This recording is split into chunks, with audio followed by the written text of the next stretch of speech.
What if the fate of an empire rested on the shoulders of a single messenger hurtling through the unforgiving Andes, where every slip could mean betrayal, and every breath could summon death? Can you feel the pulse of history thrumming beneath your skin, each beat a reminder that power is a whisper away from chaos? Meet Chaska, a messenger born from whispers and shadows, navigating a world riddled with treachery. Picture him, darting through dense fog like a wraith. One misstep could shatter alliances, ignite wars, and unleash the wrath of the gods. He carries a message, but not just any message. It's a secret so explosive it could ignite the Incan Empire, or bring it to its knees. The sun rises over the mountains, but in Chaska's heart, a storm brews. Betrayal lurks in every corner. Friends become foes as easily as the sun sets, and loyalty is a currency more precious than gold. As he races toward his destination, the shadows stretch and twist, harboring enemies in the guise of allies. Who will stab him in the back? Who waits to seize the power he holds? The very air crackles with tension, each rustle of a leaf echoing like a death knell. His path winds through bustling markets where merchants barter with more than just goods. Information is the ultimate weapon, and secrets are traded like spices. Chaska sidesteps a thief, a ghost of laughter trailing behind him. There's humor in desperation. It's the only way to keep his sanity amidst the chaos. A vendor shouts, hawking fresh llama meat, oblivious to the storm that brews just beyond his stall. Delicious, tender, or your life back. How fitting. What's a messenger without a sense of gallows humor? Then, the pursuit begins.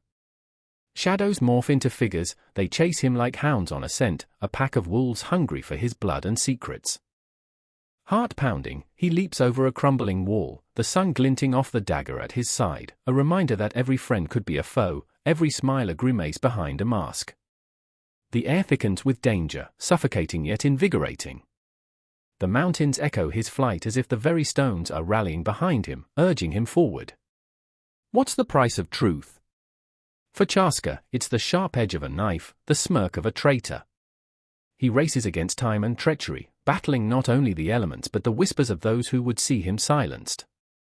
With every step, the stakes rise, the line between friend and enemy blurs, and the ground beneath him threatens to collapse.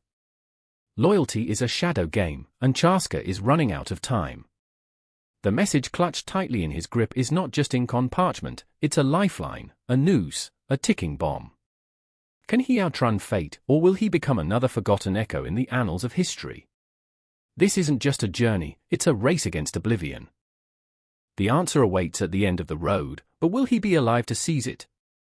Thunder rumbled ominously over the high peaks of the Andes, a feral symphony of nature that mirrored the chaos thrumming within the heart of Cusco. The sky was bruised, swollen with impending rain, as if the gods themselves were in a bitter dispute. In the plaza, a gathering of faces, stern, frightened, and resolute, stood on the brink of something catastrophic.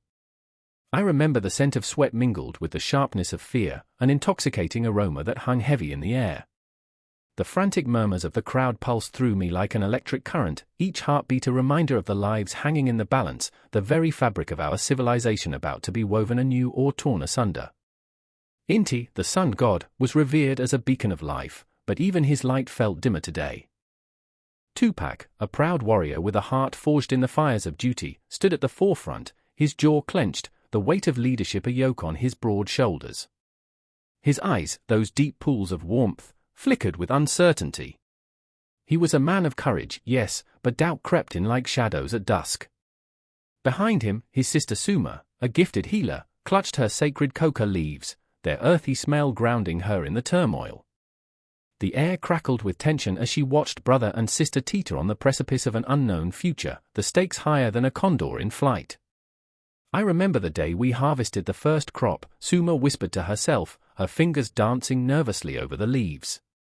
The earth gave, and we thrived. But now, it is as if the ground is hungry, demanding a sacrifice. What must we give? The memories of abundance haunted her, each thought an echo of laughter and celebration now swallowed by the spectre of famine. Tupac faced the gathering, a mass of souls woven together by fear and hope. The mountains have spoken. They are restless, and we must act.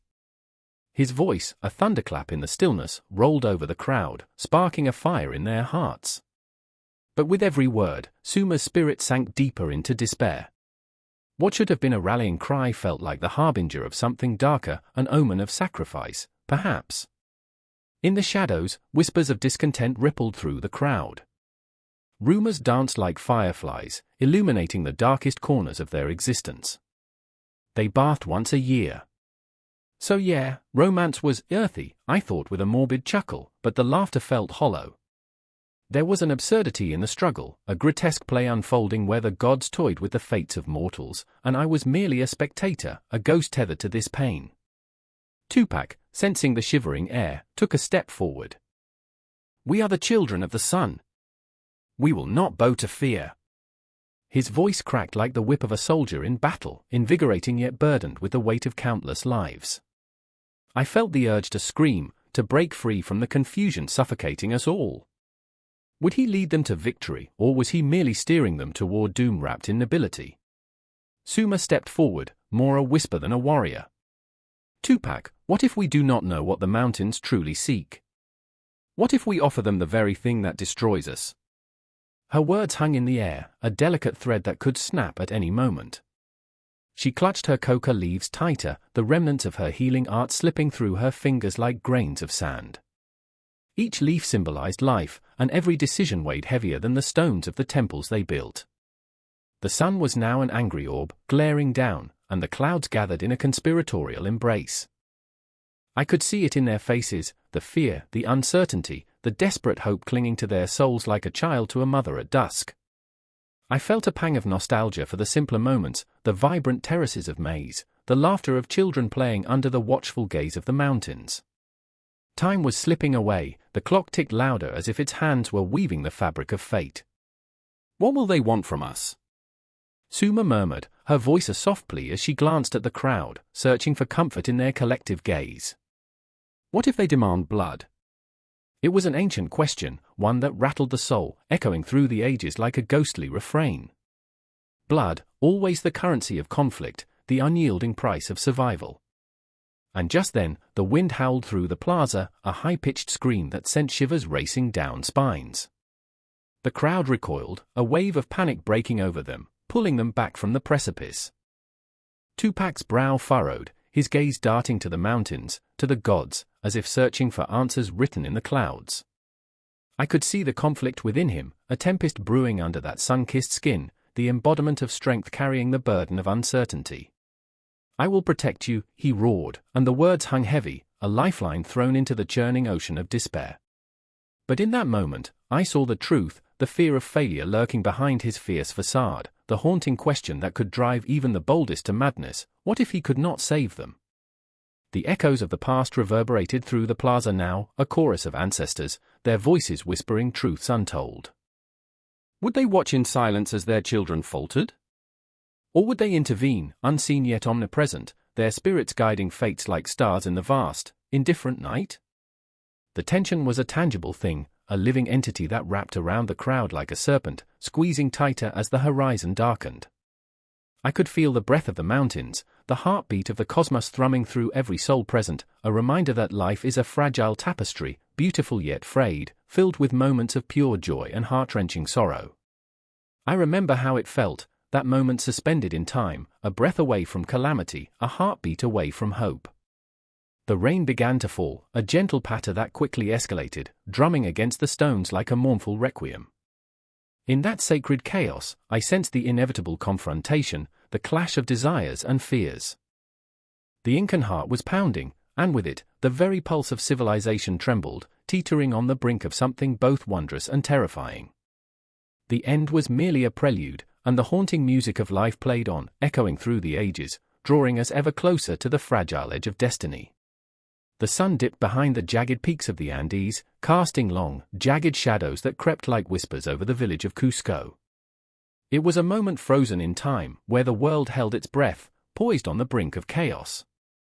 I remember the air thick with anticipation, a tension so palpable that it felt as though the mountains themselves were listening, waiting for the inevitable crack of thunder to break the silence. Then, the distant sound, a horn, a cry, a call for help that reverberated through the valley, echoing against stone and spirit alike. And there he was, Inti, a Chazki, the messenger of the Inca, his heart pounding like war drums in his chest. He had learned long ago to carry not just messages, but the weight of an empire's fate. Every footfall was a prayer, every breath a vow. But today was different. He could feel it, the sharp prick of fear clawing at his insides, a foreboding that suggested something darker lay ahead. His feet, bare against the earth, flew as if chased by the shadows themselves, the wind tearing at his tunic, relentless, merciless. As he ran, memories flickered like fireflies in his mind. I remember the first time he donned the colorful feathers of the Chazki, felt the rhythm of the empire pulse through him. It was an honor, they had said, to be the voice of the Inca, to dart between distant cities like a heartbeat. But today, the weight of that honor felt like a noose tightening around his throat. Behind him, the sound of chaos swelled, a cacophony of hoofbeats and shouts, a surge of fear that gripped the air. He dared not look back. Instead, he pushed forward, heart racing, lungs burning, the message clutched tightly in his hand, a thin piece of woven cloth that carried the fate of thousands. It spoke of war, of betrayal, of alliances fraying like old rope. He could almost hear the whispers of his ancestors urging him onward, their ghostly hands guiding his path through the darkening world. And yet, there was another, the girl who had once been the sun in his life, Killa. She stood on the outskirts of Cusco, her face pale as the moon, eyes wide with fear. I remember her laughter, bright as the morning sun, now replaced with an expression of despair that sliced through him like a blade. She was his heart, but also his torment, the tether that bound him to a world he was desperate to escape. Killa had dreams that glimmered like stars yet to be born. But how could she dream in a world teetering on the brink of destruction? Killa, he shouted, the name a desperate prayer, but she didn't respond. Her gaze was fixed on the horizon, where the dark clouds gathered, swirling ominously, like a storm ready to unleash its fury. The moment stretched, thick and heavy with unspoken words. Then, a flash, the sight of soldiers, their armor glinting like 100 shards of broken glass in the fading light. Inti's heart sank. The Inca had commanded him to deliver a message of peace, yet all he could think was that peace was a delicate flower wilting under the weight of impending war. He could practically feel the chill of the grave creeping in, the specter of death looming, a shadow behind every soldier's weapon. Inti! Killa's voice broke through the haze. You must go. They're coming. The urgency in her tone snapped him back to reality. A choice awaited him, a breathless decision that could seal their fates. He could stay, wrap her in his arms and lose himself in the warmth of the moment, or he could run, become the embodiment of speed and sacrifice, the essence of the Chazki. Every heartbeat echoed with the weight of his choice, the thrum of destiny weaving through him. I can't leave you, he pleaded, but the shadows were closing in. Killa, please, go, she cried, and the ferocity in her voice twisted like a knife in his gut. You must warn them. You are not just a messenger, you carry hope. Don't let them take that away. With every word, she tore at his heart, but he knew she was right. He was a Chazki, sworn to deliver. Still, the thought of leaving her behind, vulnerable and alone, gnawed at him. What was the price of loyalty when it led him away from the one he loved? In that harrowing instant, he felt time fracture, memory swirling like autumn leaves caught in a gale. He remembered whispered promises beneath the stars, dreams shared by the flickering light of a dying fire. I remember how I had told her I would always return, now that promise felt like a ghost hovering just out of reach. As the soldiers surged closer, their shouts growing louder, something inside him snapped. I will come back for you, he shouted, his voice raw with desperation. He turned and ran, propelled by the weight of his duty, but tethered to the pain of leaving Killa behind. The world blurred around him as he sprinted toward the distant mountains, each step a prayer, each heartbeat a reminder of what he stood to lose. The shadows grew longer, darker, wrapping around him like a shroud. Yet, he knew he carried more than just a message. He carried the hope of an empire, the love of a girl who would fight against the storm of despair, and the ghosts of a past that haunted him ceaselessly. With every pulse of the earth beneath his feet, the race against fate surged on, nothing but a breathless chase through a land steeped in anguish and longing. The path twisted, each turn revealing a new layer of despair, and he could only hope that he would reach the Inca in time, before the storm broke, before the shadows swallowed everything whole. And as he ran, the mountains loomed ever closer, ancient and unyielding, witnesses to the struggles of men and women far greater than himself. The Chusquee, the messenger, the heartbeat of an empire. No matter how heavy the burden, he would carry it, through the storm, through the shadows, through the whispered echoes of time. The journey was far from over, it had only just begun. Thunder rumbled in the distance, a low growl that felt like the earth itself was warning us. In the heart of the Andes, the air was thick with tension. The old stones of the training ground vibrated with the whispers of those who had come before, spirits of Chasquees long gone, yet their presence was a ghostly weight upon my chest. I stood there, breath caught in my throat, surrounded by the jagged peaks that seemed to tear at the sky, as if the heavens themselves were being clawed apart by unseen hands. My heart raced, pounding like a war drum, each beat echoing the weight of my destiny. I remember the moment when the shadows began to creep in, just as darkness does at the end of a long day. They had gathered, the recruits, their faces a mix of determination and fear, each carrying their own burdens. Among them, there was Asha, her eyes fierce, a wild storm raging beneath the surface. Asha was a tempest, she had lost her family to the unforgiving Andes, and now she had nothing to lose except her own soul. I could see it in the way her fists clenched, the way her breath came in quick bursts, as if the very air around her was engaged in a battle for survival. Then there was Tarek, whose smile was a mask for the chaos inside him. I could feel his doubts, swirling like a blizzard in his chest, threatening to bury him alive. He was the youngest, barely a boy, yet he carried the weight of generations on his shoulders. "I can do this," he would say, over and over, but each time it felt like a prayer whispered to a god that had long since turned its back. His hands trembled slightly as he gripped his staff, a weapon that felt more like a crutch. The sound of the horn pierced the air, sharp and unforgiving. It was the signal, the call to prepare for the day's trials. The earth vibrated beneath our feet, a reminder of the power we were striving to harness. We had to run. We had to train. We had to become the swift messengers, the Chasquees, who would brave the treacherous mountains and deliver words that could change the course of history. The fear clawed at my insides, a relentless beast urging me to turn back, while a flicker of hope whispered that perhaps, just perhaps, this was my chance to rise from the ashes of my own despair.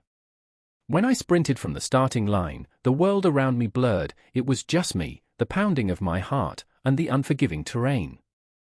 Each stride felt like a battle against gravity, against the weight of my past. The wind howled, whipping through my hair, and I forced my lungs to expand, to keep pace with the relentless rhythm of nature. I remember how the stones cut into my feet, how the breath burned in my chest, but there was no stopping now, I was a warrior in the making. Asha raced beside me, her spirit fierce and unyielding. I could see the fire in her eyes, it was the kind of fire that could light the darkest night. She pushed herself harder, faster, as if the very ghosts that haunted her were chasing her down. I wanted to reach out, to tell her that she wasn't alone, but the words caught in my throat, tangled in the raw emotion that gripped us both. Instead, we ran side by side, two souls converging into a singularity of pain and determination. In the distance, the mountains loomed like sentinels, their peaks shrouded in clouds. They were beautiful, terrifying, unforgiving. Tarek lagged behind, his breath coming in gasps, his face pale and strained. I could see him falter, the weight of expectation dragging him down like an anchor. I remembered my own doubts, the moments when I felt like I was sinking. How could I save him? How could I save myself? "Keep going, Tarek!" Asha shouted, her voice cutting through the chaos. "You're stronger than this." I saw the flicker of hope in his eyes, a fragile flame igniting amidst the storm. It was enough.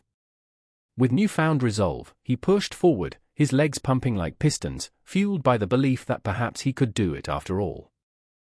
As we reached the apex of our run, the world opened up before us, a vast expanse of valleys and rivers, the sun spilling its golden light across the land like liquid fire. But there was no time to admire the view.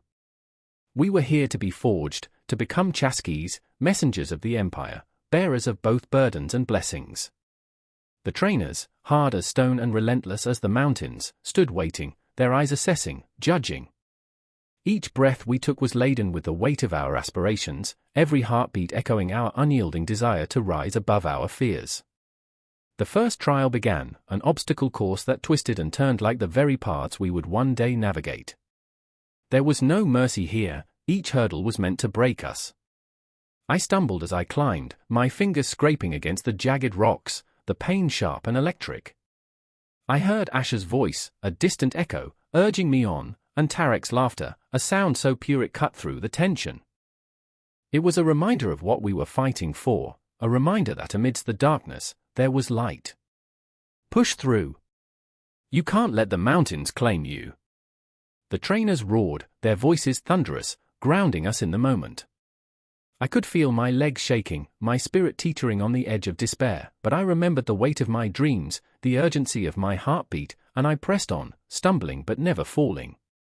I remember, Asher's fierce determination, Tarek's shaky resolve, and the mountains whispering secrets in the wind. It was a dance of shadows and light, every moment a reminder of the stakes at play, the battle raging not just outside, but within. We were becoming chasquis, but at what cost? As we neared the end of our trials, the air crackled with unspoken fears, with dreams yet to be realized. And just like that, we were on the brink, not just of physical trials, but of emotional upheaval. With every step, we were shedding pieces of ourselves, bearing our souls in the sacred act of becoming. The world around us shifted, the mountains loomed larger, the shadows darker, but amidst it all, there was a flicker of hope, a glimmer of light that urged us on, deeper into the heart of the storm. This was not just training, this was rebirth. The air was thick with the scent of damp earth and uncertainty, the kind that clings to your lungs and makes you believe the world is about to crack open. I stood on the edge of the Inca Trail, the mountains looming above me like ancient sentinels, their jagged peaks piercing the sky like the teeth of some great, slumbering beast. My heart raced, I could feel the pulse of the Andes beneath my feet. It was alive, and it was watching. I remember Tupac's face, eyes wide and desperate, as he reached for me through the chaos.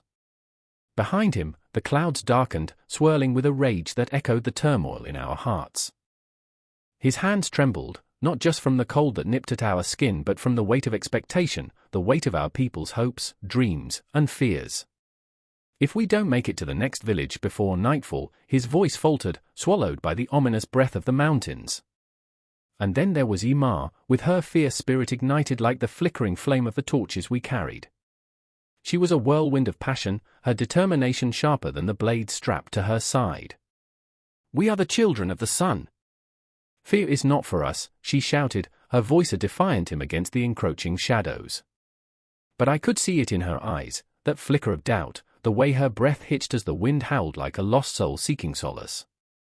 We were bound together, 3 hearts beating in rhythm with the Inca road, an engineering marvel forged from stone and blood, threads woven through the fabric of time. I remember the whispers of the past, the ghosts of those who walked this path long before us, their laughter echoing in the chasms below. The Inca road was not just a path, it was a lifeline, stitched into the very flesh of the Andes, connecting cities teeming with life and hope. It stretched endlessly into the horizon, yet it felt impossibly finite in that moment, as if it could swallow us whole. The stones beneath our feet were slick with rain, each one a testament to the craftspeople who toiled without rest, shaping the world around them with bare hands and fierce hearts. I could almost hear the hammers ringing against rock, a symphony of purpose that had survived centuries. But as we trudged forward, the path narrowed, twisting and turning like a serpent, and I felt the earth shift beneath me. It was as if the mountains were alive, shifting their weight, testing our resolve. Tupac fell behind, his breath coming in ragged gasps, the weight of his ancestors pressing down on him like a shroud. "Keep going, don't wait for me," he urged, but I could see the way his shoulders slumped under the burden of his lineage. "You carry the spirit of our people, Tupac." I called back, desperation creeping into my voice. "You are the heart of the Inca." Imar was relentless, her laughter ringing through the mist, but even that felt strained, a mask that threatened to crack. You won't let the mountains win, right? She teased, but I could see the shadows creeping into her eyes, mingling with the bright fire of her spirit. Every step was a reminder of our humanity, of the fragility that lay beneath our masks of bravery. Ahead, the path splintered into two. One side led deeper into darkness, cloaked in ominous whispers and chilling drafts, while the other beckoned, illuminated by the soft glow of distant fires. My heart stuttered. What lay ahead? I could feel the pulse of the Andes quickening, the mountains breathing, waiting for our choice. Imar, we can't split up, I pleaded, the words spinning from my mouth like a desperate prayer. The road is dangerous, it doesn't forgive. But Tupac had already made his choice, a decision carved from desperation. We'll gather supplies in the village, he said, determination flooding his voice. I'll see you on the other side. But the truth was, a chill ran down my spine at his resolve. The village was known for its shadows, and not all who ventured returned. I could see the weight of fear coiling around his heart, and I wanted to scream, to pull him back from the precipice, but instead, I nodded, and the silence stretched between us like a chasm, filled with unspoken words. With Tupac slipping into the shadows, Imar turned to face me, her eyes fierce, but I could see the cracks forming, the realization that we were not invincible. We'll find him, she said, but the words felt hollow, a fragile promise as the wind howled its discontent. We pressed forward, each step resonating with the pulse of the stones, the echoes of those who had traversed this treacherous path. The Inca road was a living entity, each curve and slope infused with history, a testament to resilience, but the air grew thick with anticipation, as if the kiss of the mountains held secrets too heavy to bear. Suddenly, a thunderous roar ripped through the air, a landslide. Rocks cascaded down the mountainside, a tidal wave of earth and chaos. I froze, heart pounding against my chest like a drum. Imar lunged forward, her voice rising above the chaos. Run! We sprinted, fueled by adrenaline and fear, the ground trembling beneath us as if the mountains resented our presence. I remember the glimmer of sunlight filtering through the branches, a fleeting promise of hope, but the darkness closed in around us, the weight of the world pressing down. Each moment stretched into eternity, the thrill of survival crackling in the air. I could feel the tension coiling tighter, each heartbeat echoing through my veins. The Inca road was a labyrinth, a testament to human ingenuity and spirit, but it was also a maze of despair, echoing with the whispers of those who had lost their way. As we stumbled into a small clearing, breathless and wide-eyed, the fires of the village flickered in the distance, a beacon of warmth and life. But as I turned to Imar, her expression mirrored my fears. What had we lost in our pursuit of light? What shadows had we unleashed in the race against time? And so we stood there, caught in the web of uncertainty, the thrill of the chase still coursing through our veins, but a creeping dread gnawing at our hearts. The Inca road, the marvel that brought us together, now threatened to tear us apart. And as Tupac's figure faded into the twilight, the mountains loomed above us, silent witnesses to our struggle, their heartbeats intertwined with ours, leaving us breathless and yearning for what lay ahead.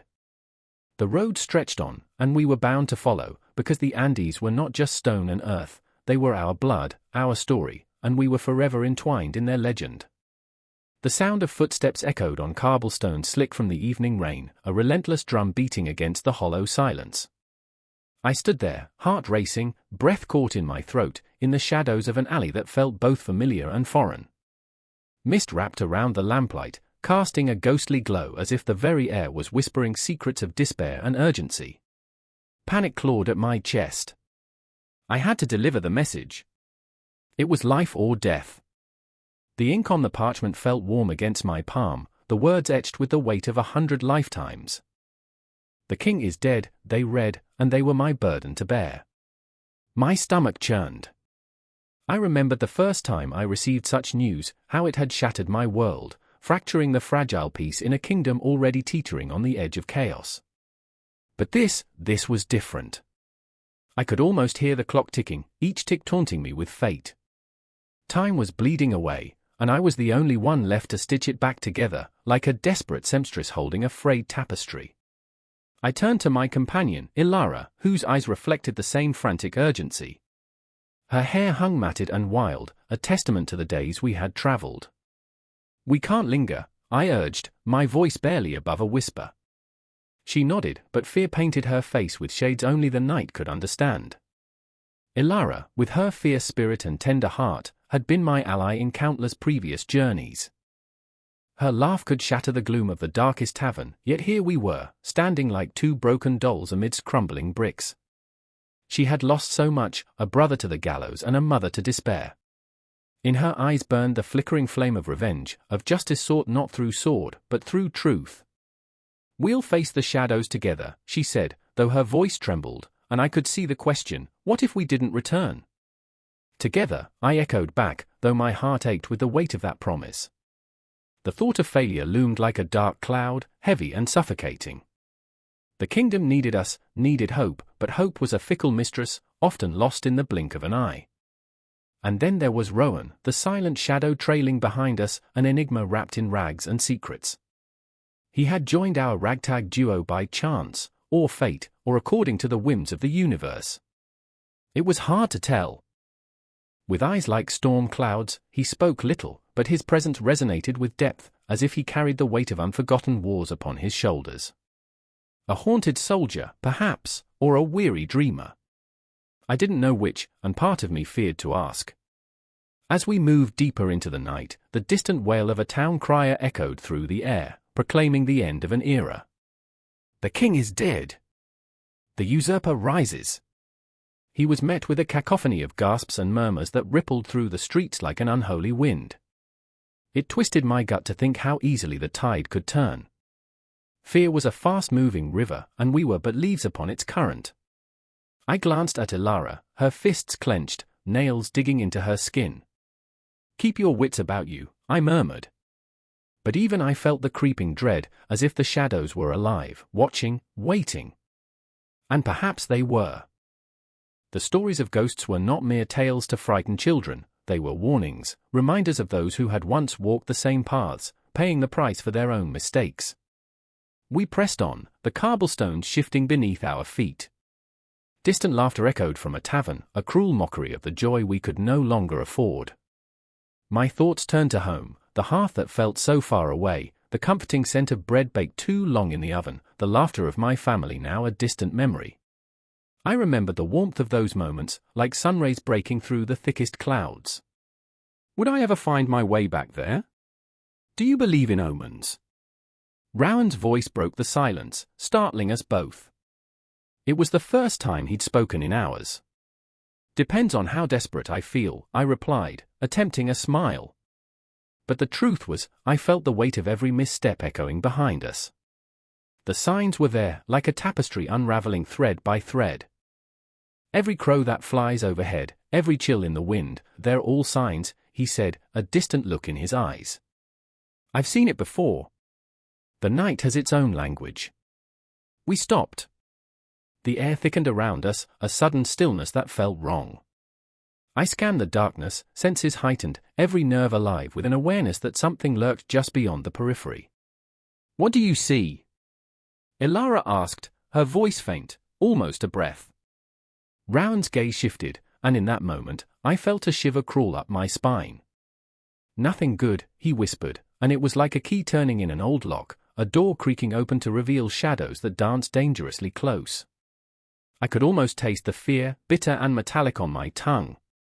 My mind raced, caught between the reality of the moment and the spectre of what lay ahead. The message had to reach the council. It was life or death, not just for us, but for everyone we loved. But the darkness beckoned, a siren call that promised both danger and destiny. The road stretched out before us, twisting and turning like a serpent ready to strike. I took a deep breath, felt Ilara's hand brush against mine, and together, we stepped into the night, ready to embrace whatever awaited us in its depths.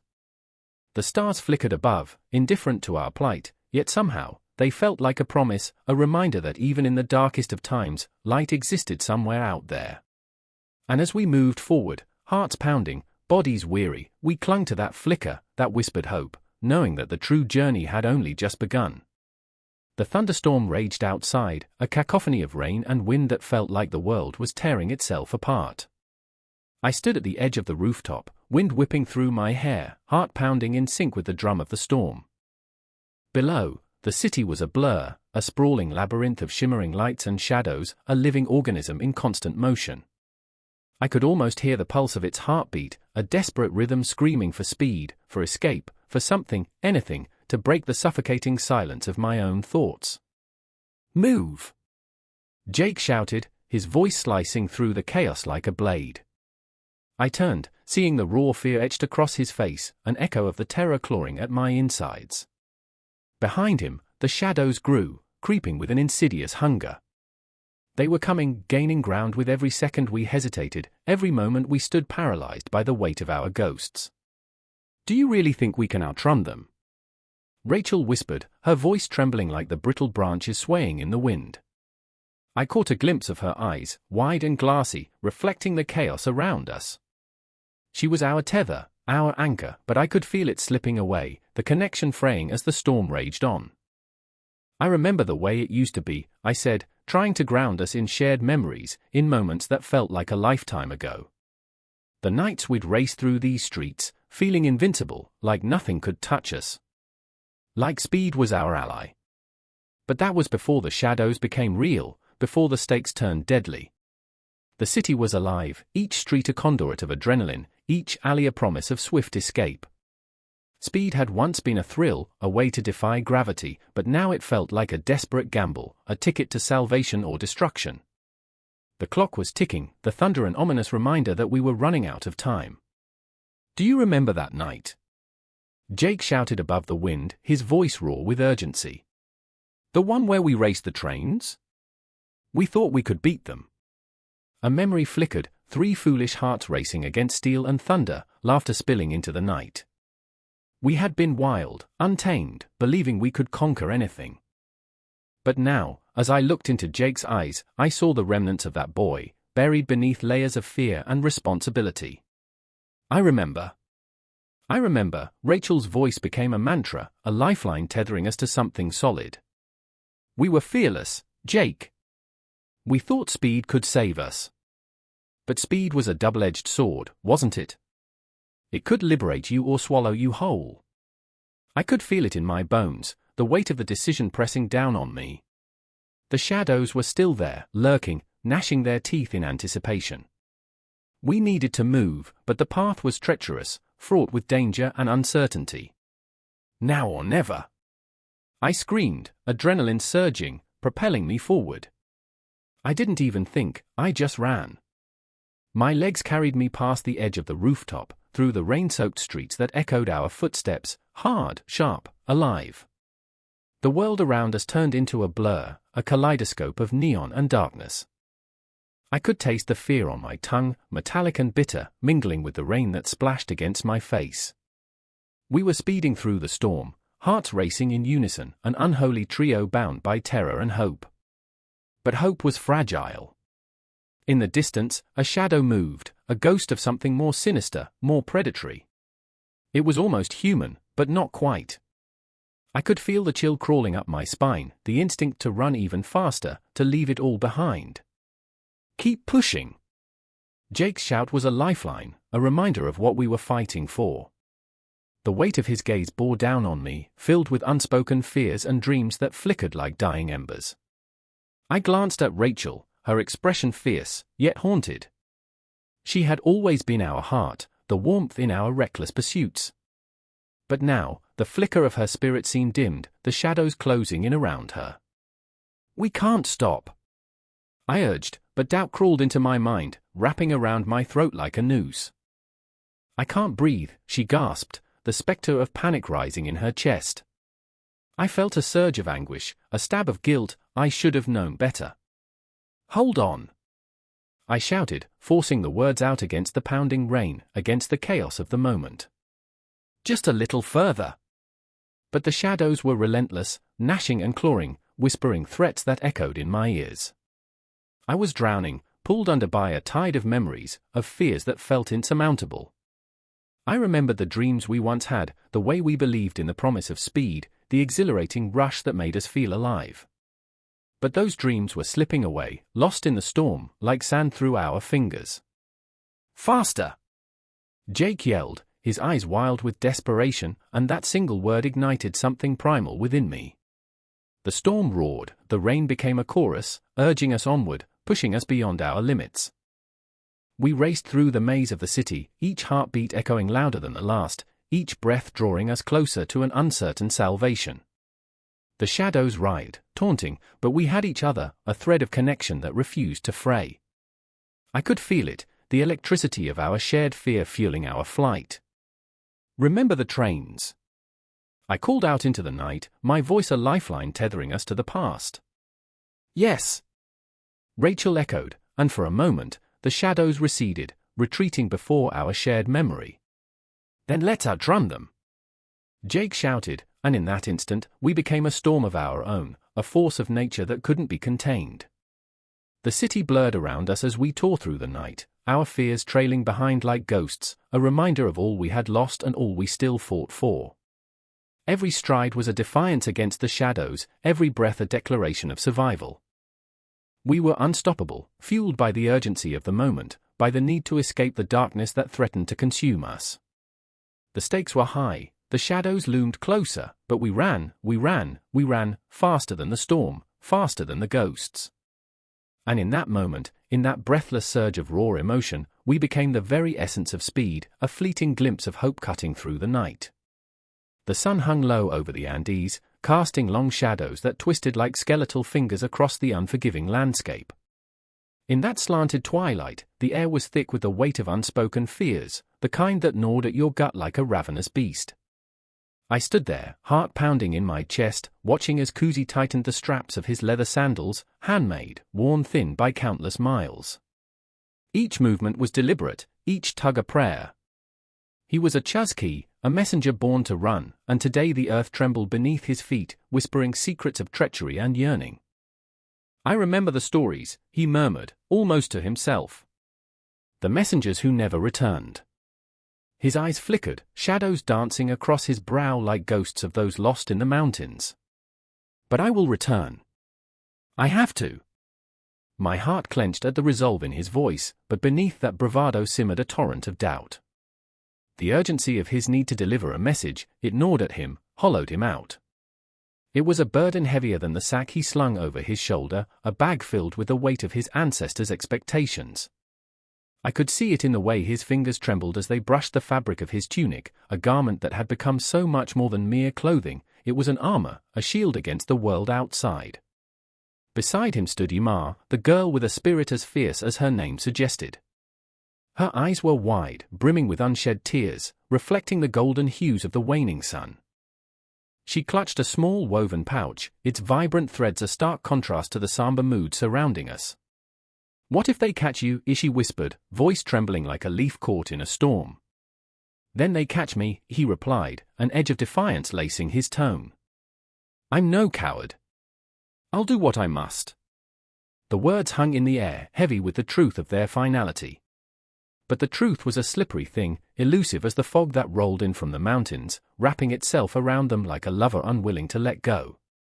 Ymar shook her head, biting back the fear clawing its way up her throat.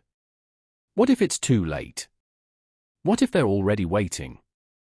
Each question was a thread in a tapestry woven from nightmares, and I could feel the weight of her anguish, the way it wrapped around my own heart. The rattle of the wind between the stones grew louder, a dissonant symphony that echoed the struggle within each of us. I could almost taste the tension, bitter and electric.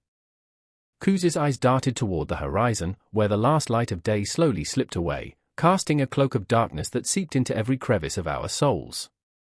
Time was a cruel mistress, ticking away like the heartbeat of a dying man, every second a reminder of what lay ahead. "I remember my father," Kuzi said suddenly, the fierce resolve giving way to a hollowness that startled me. "He taught me how to run, how to carry messages. But he never taught me how to leave behind the people you love." His voice cracked, and in that moment, the bravado slipped away, revealing the raw vulnerability beneath. Ymar stepped closer, her hand brushing against his arm. "You're not just a Chuzki, Kuzi. You're my brother. You don't have to do this alone." The bond between them was palpable, a tether spun from shared stories, shared fears, and shared scars. But the world outside, the one that waited for Kuzi, was not kind. It was a landscape of sharp stones and sharper edges, filled with the whispers of those who had been lost to the cruelty of ambition. Alone. Together. What's the difference? Kuzi scoffed, but there was a tremor in his words, a crack in his armor that allowed the fear to seep through. As the shadows deepened, I could feel the weight of the night settling upon us, shrouding our hopes in a thick, suffocating fog. There was something ominous in the air, a sense that the very mountains were holding their breath, waiting for a reckoning. I peered into Kuzi's eyes and saw the flicker of uncertainty, the flicker of a boy who had only ever wanted to please. He was caught in a storm of duty and desire, and the tempest roared louder with every passing moment. Imar's grip tightened on the pouch, as if it contained all the words she wished to say but couldn't find the courage to utter. You have your gear. Your tools.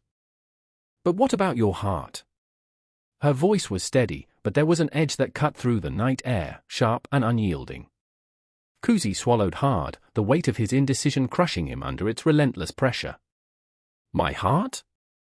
What good is it against a sword? But beneath that bravado, I saw a flicker of something deeper, a yearning to be understood, to be held in the embrace of love and loyalty. The night settled around us, thick and oppressive, carrying the echoes of our fears. And in that moment, I felt the weight of the world pressing down on my chest, threatening to crush the breath from my lungs. The threads of fate were weaving a tapestry rich with danger, each strand a whisper of what was to come. I could almost see it, the silhouette of the mountains, lurking just beyond the horizon, waiting to pounce. Go then, Imar breathed, voice barely breaking through the darkness. But promise me you'll return. Kuzi held her gaze, the weight of her words anchoring him in a moment that felt suspended in time. I'll return, he vowed, but the promise felt fragile, like the last leaf clinging to a branch in the dead of winter. With one last glance, Kuzi turned toward the path that lay ahead, a twisting serpent of uncertainty. Each step echoed the silent drumbeat of my heart, a rhythm that promised both hope and despair. The shadows swallowed him whole, and I was left standing with Imar, watching the darkness consume the light. And that was when the weight of our reality crashed down, each heartbeat a reminder of what we could lose, each breath a whisper of what lay ahead. The tools strapped to Kuzi's back, the leather worn smooth, were more than mere implements, they were symbols of the journey, the struggle between duty and the ties that bind. As the night unfurled its wings, the world felt impossibly vast and impossibly small, a tapestry woven from the dreams of those who dared to tread the path of the unknown. Each thread, each heartbeat, resonated with the promise of what was to come, and I found myself caught in the web of emotions, unable to look away. The darkness would reveal its secrets soon enough. And in that moment, I held my breath, waiting for the inevitable storm. Dark clouds loom over the valley, their shadows pregnant with the weight of unspoken words. A whirlwind of emotions churns in the air, heavy and suffocating, as if the very atmosphere is holding its breath, waiting. Beneath the twisted branches of an ancient tree, two figures stand, their bodies tense, eyes fixed on a worn quipu, the knotted cords trembling like the hearts that crafted them. It is a communication method born of necessity, a lifeline forged in desperation, now a conduit of dread. I remember the moment when everything shifted, the pulse of the universe aligning with my own. The quipu dangled between us, a grotesque tapestry of knots and colors, each twist a secret, each loop a prayer. It felt like the heartbeat of the past, echoing in the present. I looked at Asha, her forehead lined with worry, her hands trembling as she reached for the fibers, feeling their roughness against her skin. I could see the fear in her eyes, a mirror reflecting my own. Can you hear them? She whispered, her voice a fragile thread weaving through the thick silence. The ones who spoke through these knots? They're crying out, don't you feel it? I nodded, swallowed hard. What could I say? Words escaped me like ghosts slipping through cracks.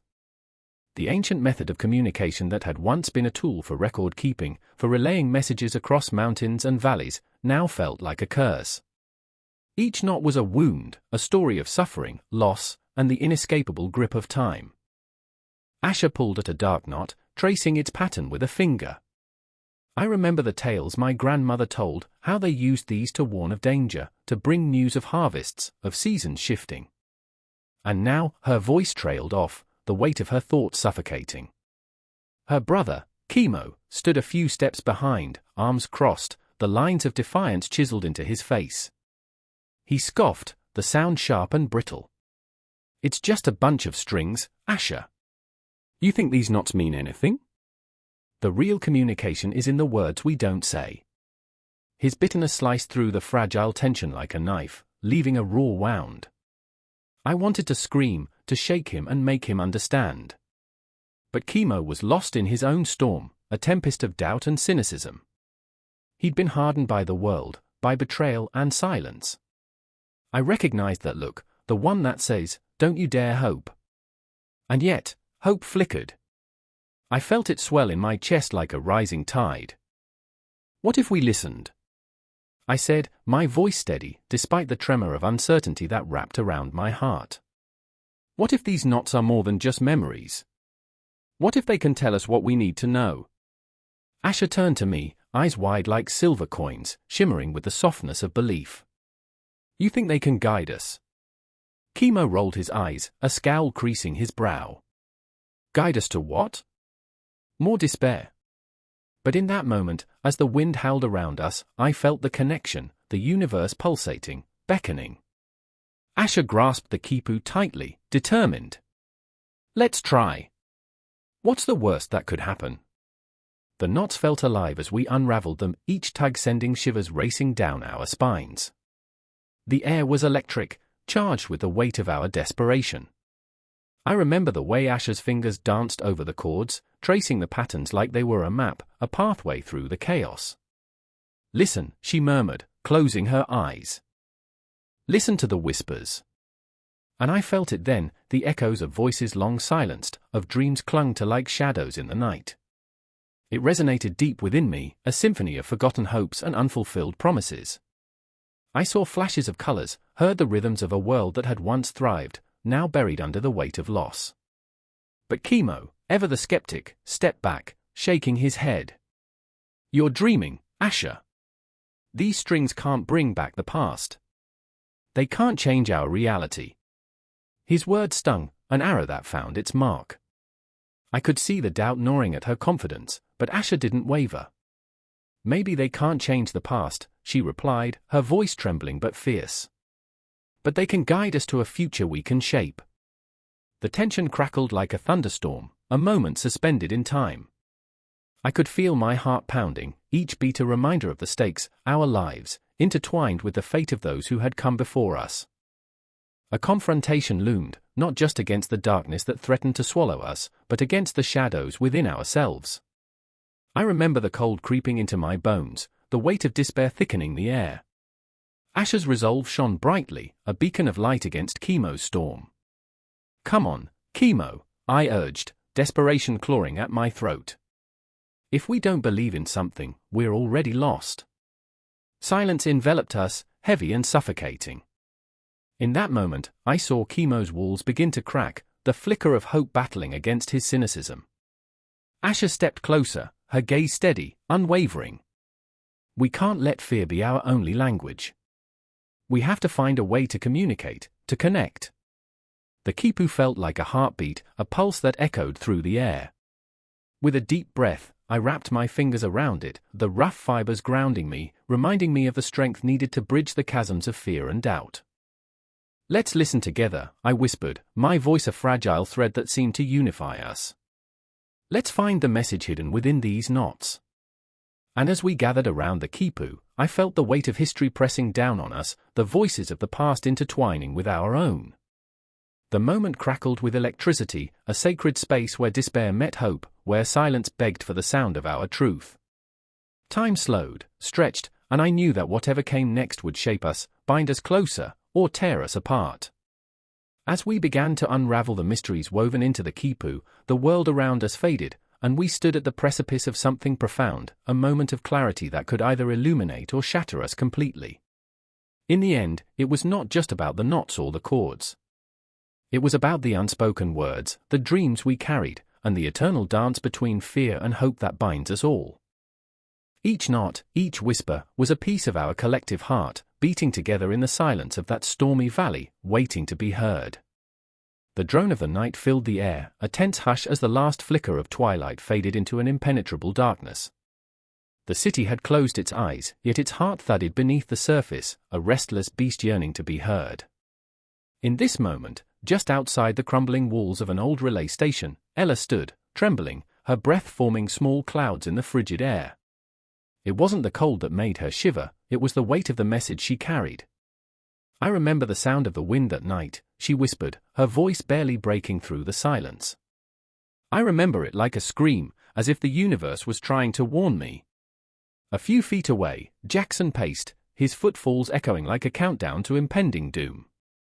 The dim light from the flickering street lamp cast long shadows, contorting the landscape into something grotesque. "We have to send it now, Ella.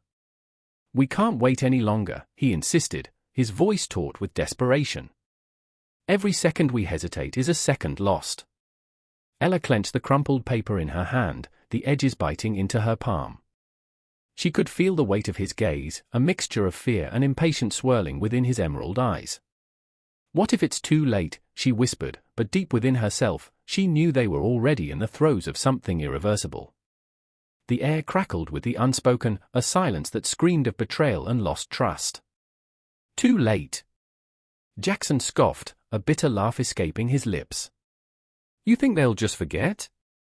You think they'll just let it go? The clock's running, Ella.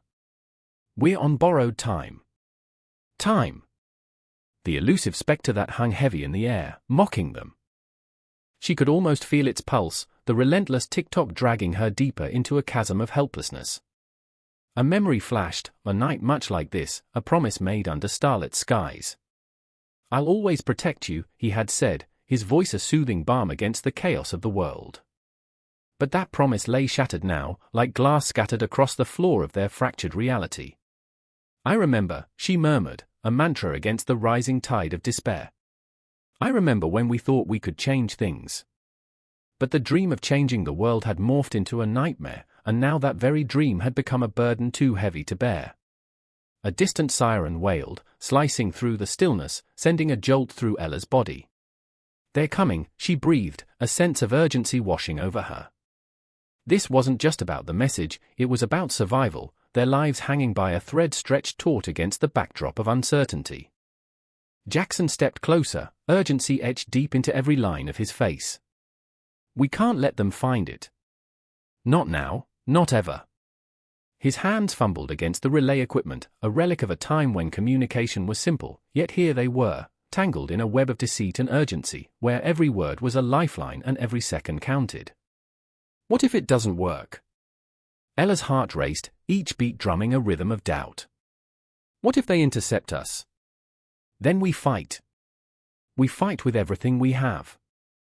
His voice was raw, and in that moment, she saw the ghosts of his past, memories of battles lost and battles fought, each scar a testament to his resolve. But could she bear to drag him into another fight? "I can't lose you, Jackson," she whispered, the words clawing their way from her throat. "Not again." He reached for her, fingers grazing her arm, igniting a firestorm of emotions that had long been buried. "You won't lose me," he promised, a fierce determination lacing his voice. "Not now." But promises were fragile, like porcelain teetering on the edge of a precipice. The sirens grew louder, a cacophony of impending dread, and the shadows around them seemed to stretch, growing darker, closer. The message was a ticking bomb, and every moment that passed felt like the countdown to an explosion. "I remember," she said, her voice cracking. "I remember when we thought we could outrun them." Jackson shook his head, determination igniting a spark in his eyes. "We're not running this time. We're standing our ground." With trembling hands, she placed the message into the relay's transmitter. The machine whirred to life, an ancient beast awakening to fulfill its purpose. They were sending their voices across distances, across time, an echo of rebellion against those who sought to silence them. But as Ella pressed the button, a flash of doubt coursed through her veins. "What if it's the wrong message?" "Then we'll write another one," he said fiercely. "We'll keep sending them until our voices are deafening." The sirens grew closer, their ominous wail wrapping around them like a noose. "We can't let them take this from us," Ella cried, the rawness of her fear spilling over, crashing against the walls she'd built around her heart. Jackson's eyes locked onto hers. "You're not alone in this, Ella. We're in this together." And in that moment, the weight of his words shattered her defenses. She could feel the tremor of his heart, a mirror to her own, and suddenly the enormity of their situation didn't feel so suffocating. They were two souls intertwined in a dark world, fighting against the shadows that threatened to consume them. The message pulsed through the relay, a beacon in the night, and as the first signals began to surge forth, the air thickened with electricity. They had opened a channel, a lifeline stretching out into the unknown. But even as the message flew, uncertainty loomed like a specter, whispering doubts. What awaited them on the other side? Would their words reach the ears of the hopeful, or would they fall into the abyss, lost forever? "Whatever happens, we face it together," Jackson said, his tone resolute, binding them in a promise stronger than any fear. And as Ella grasped his hand, the darkness around them seemed to shift, pulsating with potential. They were not merely sending a message, they were igniting a spark, a defiance that refused to be extinguished. The shadows swirled, and the silence was alive with possibility. In this moment, surrounded by the encroaching night, Ella felt the weight of hope settle in her chest. They had committed to this fight, to each other, and as the final echoes of their message reverberated into the void, something shifted. Time held its breath, as if the universe itself was waiting. But the sirens roared, piercing through the fragile veil of hope, and as they turned to face the darkness, it was clear that this battle was only just beginning. The air crackled with tension, a quiet anticipation that hung like a heavy mist, suffocating yet electrifying.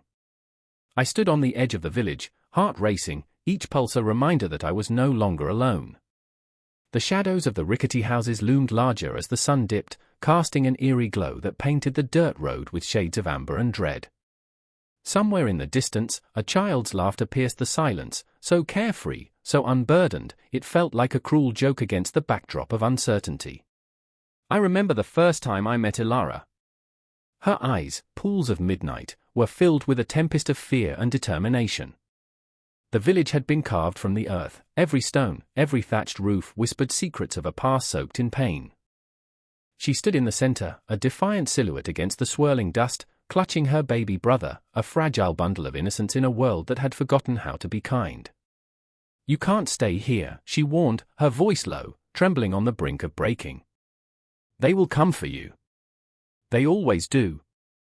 I remember the night creeping in, cloaking us in a shroud of darkness, the lanterns flickering like stars trying to hold on to their last breath. The villagers gathered around a fire, their faces illuminated, shadows dancing grotesquely on the ground. I could see the lines etched on their faces, crimson marks of survival. They were a tapestry of fears and hopes, stitched together by shared experiences that no outsider could comprehend. And yet, as their stories wove through the air like smoke, I felt a pull, a bond formed from shared humanity. Kalin, the blacksmith, was a mountain of a man, his hands calloused and worn from years of forging steel, but it was his soul that bore the heaviest burden. I remember the screams, he whispered one night, eyes glazed over, staring into the flames as if they held the answers. "The night they took my daughter." The words hung in the air like a ghost, palpable and haunting. I could feel the weight of his grief pressing against my chest, a reminder that in this community, the past was not a distant memory, it was a living entity that walked among them, breathing, haunting. The stories played out like scenes from a nightmare, a parade of loss and longing. I found myself enraptured, each tale a brick in the wall of their pain. Time warped, twisted like the gnarled branches of the trees surrounding us. I thought about my own life, so different, so far removed from this visceral existence. I had come searching for adventure, for a taste of something real, but this was a banquet of suffering that settled like lead in my stomach. "Stay close to us," Ilara urged as the night deepened, her grip tightening around her brother. "You're not safe here, not with the world closing in." There was a wisdom in her youth, an understanding that belied her years. I could see it in the way she held her brother, in the way she guarded her heart behind a wall of bravado. But the villagers were not merely victims, they were warriors in their own right. They spoke of resistance, of gathering strength from each other, their voices rising in defiance against the darkness. "We will not be silenced," Kaelin vowed, and the fire crackled in agreement, sparks shooting up into the night like lost souls yearning for freedom. I remember the weight of their hope, a flickering flame against the encroaching shadows. It pulsated in the air, a living thing, desperate to survive. Yet, there was also an undercurrent of fear that gnawed at my insides, a fear that had settled like an old friend among them. They spoke of the night raids, of figures cloaked in darkness, eyes glinting with malice, stealing away what little they had. Then came the moment that shattered everything. The village erupted into chaos as the distant sound of hooves thundered towards us, a nightmarish symphony that echoed through the trees. Faces turned pale, eyes wide with dread. "They're here," someone screamed. An instinct kicked in as I grabbed Ilara's hand, pulling her and her brother towards the safety of the shadows. Panic filled the air, swirling like a tempest, and I could feel it clawing at my throat. I remember the moment Kaelin stepped forward, a wall of muscle and fury, ready to protect his community. "Stand your ground." His voice rang out, cutting through the chaos like a sword. I could see the fire in his eyes, a fierce determination that ignited something within me. I remember the stark contrast between fear and bravery, the choice to stand or flee. The ground shook beneath us as the riders approached, their silhouettes monstrous against the night sky. I wanted to run, to escape back to my comfortable life, but something tethered me to that moment. I was part of this now, woven into their fabric of resilience. The air thickened with dread, and time slowed, each heartbeat echoing in my ears as I turned to look at Ilara. Her breath came in short gasps, but her eyes burned with resolve. "We fight," she whispered, and in that moment, I understood. This was not just a fight for survival, it was a fight for their existence, for the memories of those they had lost. I stood among them, a world away from my own. The intensity of the moment clung to my skin like a second layer, a reminder of the sacrifices made in the name of love and loss. We waited, breaths held, hearts racing, as the riders drew closer, a dark tide threatening to engulf us all. And as the first figure broke through the trees, I knew we were at the precipice of something that would change us forever. In that moment, the line blurred between fear and hope, despair and courage. I was no longer just an observer, I was a part of this unyielding struggle, bound to these lives, these stories, spiraling into the unknown together. In the whispering twilight, under a sky heavy with promise and fear, the air crackles with urgency. I can see her, Imar, a female Chuzki, her breath forming clouds in the chill of the Andean dusk, each exhale a silent prayer to the gods above. The mountains loom around her, shadows stretching like fingers ready to snatch away the light. She grips the message tightly, the rough fibers of the knotted bundle digging into her palm, a reminder of the weight she carries, both the letter and the destiny of her people. I remember the first time I saw her run. It was in the village square, where the vibrant chaos of the market swirled like the vivid colors of a painting come alive. Imar moved with a grace that belied the rugged terrain, her feet barely skimming the ground. She was a ghost, a blur of motion, darting between vendors, her laughter ringing like chimes in the air. But that was before the darkness fell, before the call for war echoed through the valleys, before the whispers of betrayal became chasms that swallowed hope whole.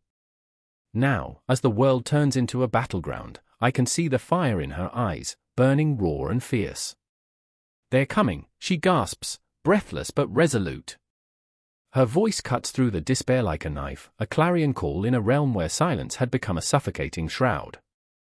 But what happens when a woman is tasked not only with the burden of speed but also with the weight of expectation?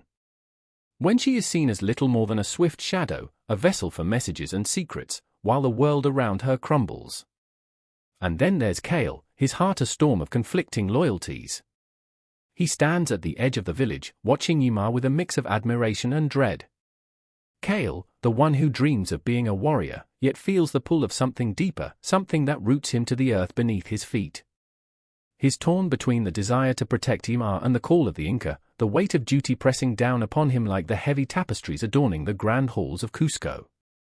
"You shouldn't be here, Ymar," he urges, his voice trembling with unspoken fears.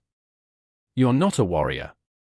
But Ymar's spirit is unyielding, a wildfire against the cold. "And what am I, if not this?" she fires back, her resolve like iron.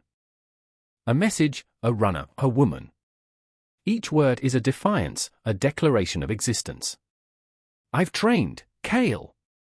I run faster than any man you know. I have the strength of our ancestors in my veins. The tension crackles between them, the air thick with unspoken love and fear. In that moment, the world outside fades, the impending conflict, the looming shadows of the enemy, leaving only the two of them, suspended in a moment of truth. I remember the way her eyes sparkled with fierce determination, how she seemed to embody the spirit of the mountains, eternal and unbreakable in its majesty. Then, the village bell tolls, a sound that reverberates through the very bones of the earth, a harbinger of doom.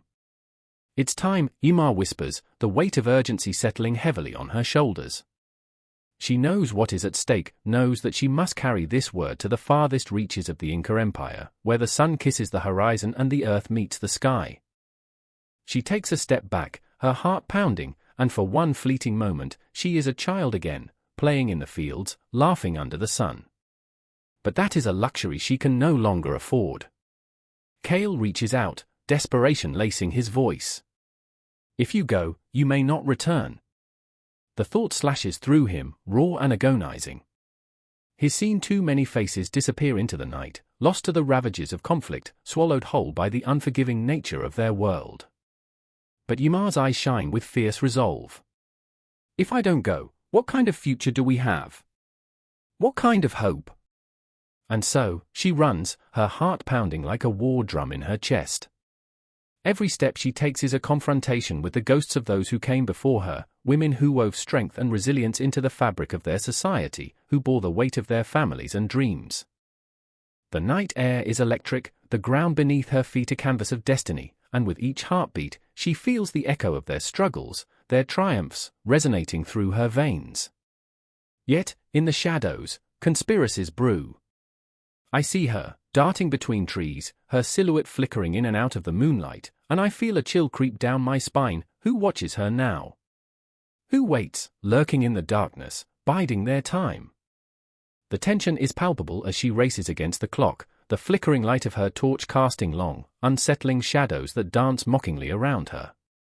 I remember the night I learned the truth, that women like Imar, the female Chaskis, were more than mere couriers. They were warriors of the heart, carrying the essence of their culture in every message they delivered. They became symbols of resistance in a society that often silenced their voices. Imar was not just a messenger, she was the heartbeat of a revolution, the embodiment of a fight for agency in a world trying to confine her. But will it be enough? Will her strength carry her far beyond the mountains, into a future where the echoes of her footsteps don't fade into the void? I can see the answer flickering in her eyes, resilience mingled with fear, determination mixed with doubt. They say time is an illusion, but in this moment, every second feels like a lifetime. The world around her blurs, the cries of battle rising like a symphony of chaos, and as she plunges deeper into the night, I realize that every heartbeat resonates with the weight of her journey. There is no escaping it, this is her path, and she will tread it, whether the shadows swallow her whole or she emerges unscathed. In the distance, a horn blares, a call to arms, a summons to face the storm. The sky above her roils with dark clouds, the universe itself seeming to hold its breath. And as Imar runs, her spirit ignited by the fire of her ancestors, I am left wondering what becomes of those who dare to defy their fates, who cling fiercely to their dreams even when the world tries to pull them apart. The boundaries of their existence blur, the intricate web of society stretching and fraying, yet they stand resolute, Imar and Kale, fated to collide in a world where love and duty intertwine, where hope flickers like a flame in the darkness. And as the night deepens, I know, this is just the beginning. The air crackled with tension, thick like fog, as the shadows of ancient trees twisted and writhed, looming over the abandoned path. Isabella stood frozen, the weight of her family's past pressing against her chest like a vice. The moon hung low and heavy, silver bright against a velvet sky, illuminating the crooked stones of the sacred site before her. She could almost hear the whispers of forgotten prayers carried on the wind, echoing secrets that had long since faded into the earth. Heart racing, she clutched the tattered journal, its pages worn and yellowed, each handwritten line steeped in desperation and hope. I remember, she whispered, a mantra wrapped in fear. I remember the stories, the rituals. She had come seeking answers, searching for the spirits of her ancestors, who had walked this path long before her. But the weight of their unfulfilled dreams threatened to crush her. Every heartbeat pulsed with urgency as if the forest itself was alive, watching, waiting for her to make a choice. The moonlight flickered, revealing a figure emerging from the shadows, a tall man with eyes like storm clouds, torn between fury and despair. "Julian," she breathed, the name escaping her lips like a prayer and a curse all at once. He had always been her connection to the past, a dreamer with a heart anchored in the ancient ways, yet burdened by the modern world that had pushed him to the edge of madness. He was a ghost of what could have been, chasing echoes in a landscape stained by time.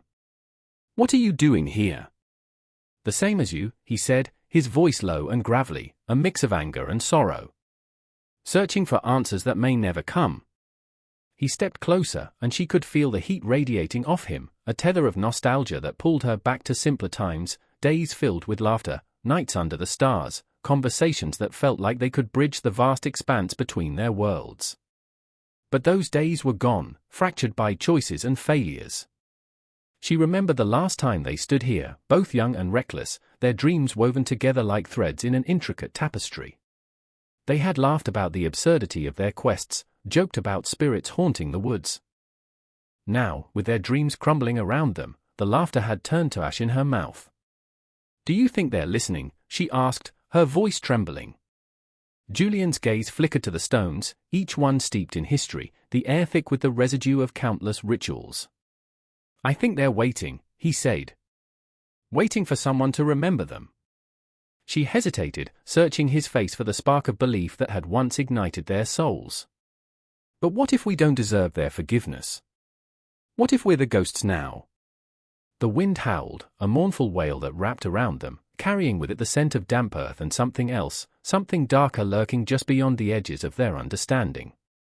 "I remember," Julian said, his voice barely a whisper, "the stories of the lost ones. The rituals. They say if you ask the right questions, the answers will come. But what if the answers are too terrible to bear?" Silence fell between them, heavy and oppressive, wrapping around their shared history. Isabella could feel the ghosts of their mistakes creeping in, shadows of choices made and unmade. "Let's perform the ritual," she said suddenly, a spark of defiance igniting within her. "Let's call them here." His eyes widened, a blend of fear and intrigue painting his features. "You really think it will work?" "It has to," she replied, the conviction in her voice drowning out the doubts that clawed at her mind. "If we don't try, we'll never know." They began to gather stones, each one a promise, a plea, a connection to the past. As the night deepened, the air shimmered with anticipation, the trees sighing softly, bearing witness to their determination. Isabella placed the last stone, and a sudden chill pierced the air, a crackling energy that sent shivers down her spine. "Now what?" Julian asked, his voice tense with uncertainty. "Now we remember." Together they knelt, hands trembling against the cool earth, their breaths coming quick and sharp. "We call upon the spirits," Isabella said, her voice steady, reverberating through the silence. "Ancestors, guide us. Show us the way." In the distance, a raven cawed, an ominous herald of what was to come. The wind picked up, swirling around them like a dance of unseen forces. Shadows flickered and elongated, distorting reality until it felt like they were standing at the edge of two worlds. "Do you feel that?" Julian's voice was barely more than a breath, fear lacing his words. "Yes," she whispered, her heart pounding in her chest with a primal rhythm. The air thickened, coiling around them as if the very essence of the earth was alive, resonating with their pleas. And then, a voice, a whisper that felt like a caress, like a blade. "You seek the truth, but can you face it?" Julian recoiled, his eyes wide, terror painted across his features. "What do you want from us?" "Everything," the voice replied, a chilling laughter echoing through the trees, pulsing with dark joy. Shadows flickered, taking on shapes that twisted and writhed, a macabre ballet of forgotten souls. "To remember is to reclaim. To face is to forgive." Tension coiled tighter, the world around them trembling with power. Isabella felt the ground shift beneath her, the weight of history pressing in like a storm, ready to unleash its fury. "We're ready," she cried, desperation and defiance mingling in her spirit. But as the shadows closed in, she realized the truth. This was not just a prayer for forgiveness, it was a confrontation with the very essence of their being. Time stretched, memories flooding back, joy, heartbreak, dreams lost and found, each moment an echo of choice. And somewhere, deep within the shadows, a flicker of hope ignited, not as a beacon, but as a reminder of what could be. They could confront their past, heal the wounds that had festered, and in that moment, perhaps transcend the burden of their ancestors' mistakes. With a final plea, they reached out, hands clasped together, spirits entwined, ready to confront whatever lay ahead. And just like that, the world around them shifted again, the air crackling with unresolved tension, as if the universe itself held its breath, waiting for the next act to unfold. The wind howled like a banshee, slicing through the thin air, a relentless whisper that churned within us, around us, daring us to falter. I stood at the edge of the precipice, dizzy with vertigo, my heart pounding like a war drum. Below me, the valley sprawled like a gaping maw, a tapestry of emerald and gold stitched together by rivers that twisted and turned like serpents, their scales shimmering under the cruel sun. It was beautiful, breathtaking, and terrifying. The Andean mountains loomed above, ancient giants with snow-capped heads that seemed to guard secrets older than time itself. I remember the moment when Elena stumbled, her foot catching on a jagged rock, and panic seized my chest. "Are you okay?" I shouted, the words swallowed by the furious wind. I could see her struggling, her determination reflected in her wide, dark eyes. She was a wildfire, fierce and untamed, but the terrain was merciless. The jagged rocks, the loose gravel, they were not just obstacles, they were predators, lying in wait, eager to claim the unsteady. "Just a scratch," she called back, brushing it off like an insect. But I knew better. I saw the tremor in her hands, the way her breath came in quick, shallow bursts. Elena was stubborn, a raging river, and I admired that about her, but sometimes that fire turned to ash. It weighed on my heart, knowing we were dancing on the edge of disaster, fragile as a spider's silk. Across the narrow ledge, Matteo stood resolute, his silhouette stark against the granite backdrop. He was the anchor, the rock in our stormy sea. But even rocks crack under pressure. "We need to move, now," he barked, urgency lacing his voice. His jaw was set, but I caught the flicker of fear in his eyes. The Andean winds were relentless, a constant reminder that nature was a god we could not appease. Why did we come here? I thought, the thought echoing in the caverns of my mind. Memories of laughter back in the city, the mundane comforts of life, a warm bed, a hot meal. I remembered the faces of friends at dinner parties, the clinking of glasses, the unspoken agreement that life was, in its own way, perfect. But here, perfection was a ghost, haunting us in the biting cold. Elena pressed forward, her feet dancing over the precarious stones, her spirit a beacon of light in this overwhelming darkness. She was chasing something, an idea, perhaps, or a memory. I had seen it in her eyes, the longing for connection to something greater than ourselves, something sacred hidden in the heart of these mountains. "I'm here for you," I whispered, though I wasn't sure if she could hear me over the cacophony of howling winds and my own racing heart. The ground shook underfoot, an ominous rumble that reverberated deep within my bones. Was it an earthquake? Or merely the mountains reminding us of their omnipotence? But no time to dwell. The icy tendrils of fear wrapped around my throat, squeezing tighter as I followed the path beside Matteo. He was moving like a spectre, every step calculated, every breath measured. "Keep your eyes on the path," he shouted back to me, his voice strained.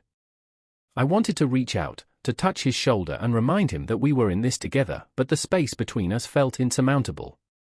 It was as if the mountains were conspiring to tear us apart, mocking our efforts with their eternal vigil. I remembered the old stories of the Andes, the gods who walked among men, guiding or thwarting them at will. Were we mere mortals in their eyes, insignificant and scuttling in a giant's playground? The mountains were alive, they taught us humility. And yet, I couldn't shake the feeling of being hunted, pursued by something unseen, a phantom lurking in the shadows. Elena fell again, this time harder. The sound echoed like a gunshot, piercing through the howling wind. "Elena!" I cried, my heart racing. I rushed to her side, but she waved me off, her expression defiant, though I could see the pain etched across her features. I'm fine. I can keep going. But her voice cracked, and I wanted to scream, to shake her awake from this reckless dream. The valley yawned below us, a chasm of despair, and I felt the weight of our choices crushing down. Each step forward felt like a betrayal of every moment we had ever taken for granted. I could see shadows flickering in my periphery, dancing along the rocks, taunting us with the spectre of failure. Do you hear them? I whispered to Matteo as we paused, breathless, the chill seeping into our bones. I thought I was going mad, but I could feel the mountains murmuring, a language older than the stars, a warning etched in stone. He glanced at me, a flicker of uncertainty crossing his face. What? He asked, his voice low, a conspiratorial hush. What do you hear? I opened my mouth to respond, but all that escaped was the wind, a howl that rose and fell like a broken lullaby. And then I remembered. I remember stories of travelers lost in the mountains, their cries echoing, never answered, swallowed by the very earth they sought to conquer. Please, I begged the mountains, though I knew they wouldn't listen. Don't take us. It was futile, but in that moment, I felt a connection, a thread woven through time, binding us to those who had come before and to those who would follow. Elena pushed herself up, determination igniting in her gaze. We have to keep going, she said, fire rekindled. But her voice trembled, and I saw the tears that threatened to spill. I can't turn back now. Matteo's hand gripped my shoulder, a lifeline in this tempest. We're almost there, he assured me, but I could see the cracks in his bravado. The mountain air tasted of blood and bone, a reminder that every step was a gamble, and fate was a dealer with a cruel smile. Together, we pressed on, hearts synchronized in a frantic rhythm, each footfall a pulse against the earth, each breath a prayer raised to the sky. The mountains bore witness to our struggle, the pain, the fear, the unrelenting desire to reach beyond the confines of ourselves. And as the sun dipped behind the peaks, shadows engulfed us, an embrace that felt both warm and suffocating, a promise that we were not alone, yet an unspoken warning that the true challenge lay ahead. The terrain whispered its secrets, teasing out our deepest fears and desires, drawing us into the depths of the Andean heart, where dreams and nightmares danced hand in hand, weaving a tapestry of haunting beauty and raw intensity. The wind howled through the valley, a banshee wailing, a warning that prickled the hairs on the back of my neck. I stood, breathless, heart pounding, the jagged peaks of the Andes looming like teeth against the twilight sky. Shadows danced within the crevices, and the air was thick with the smell of impending rain, heavy with a weight that seemed to press against my very bones.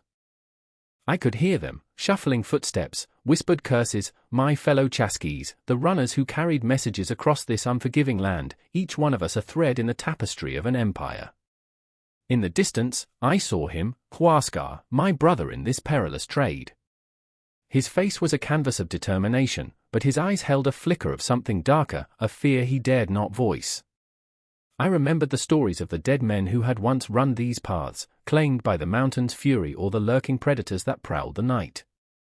I remembered my mother's voice, trembling as she recounted tales of Chasquis lost, their spirits forever wandering. Never run alone, she'd warned, her hands clutching mine, the road does not forgive.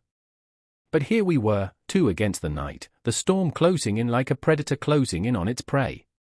I could see the flash of his grin, cracked and weary, a silent promise wrapped in bravado.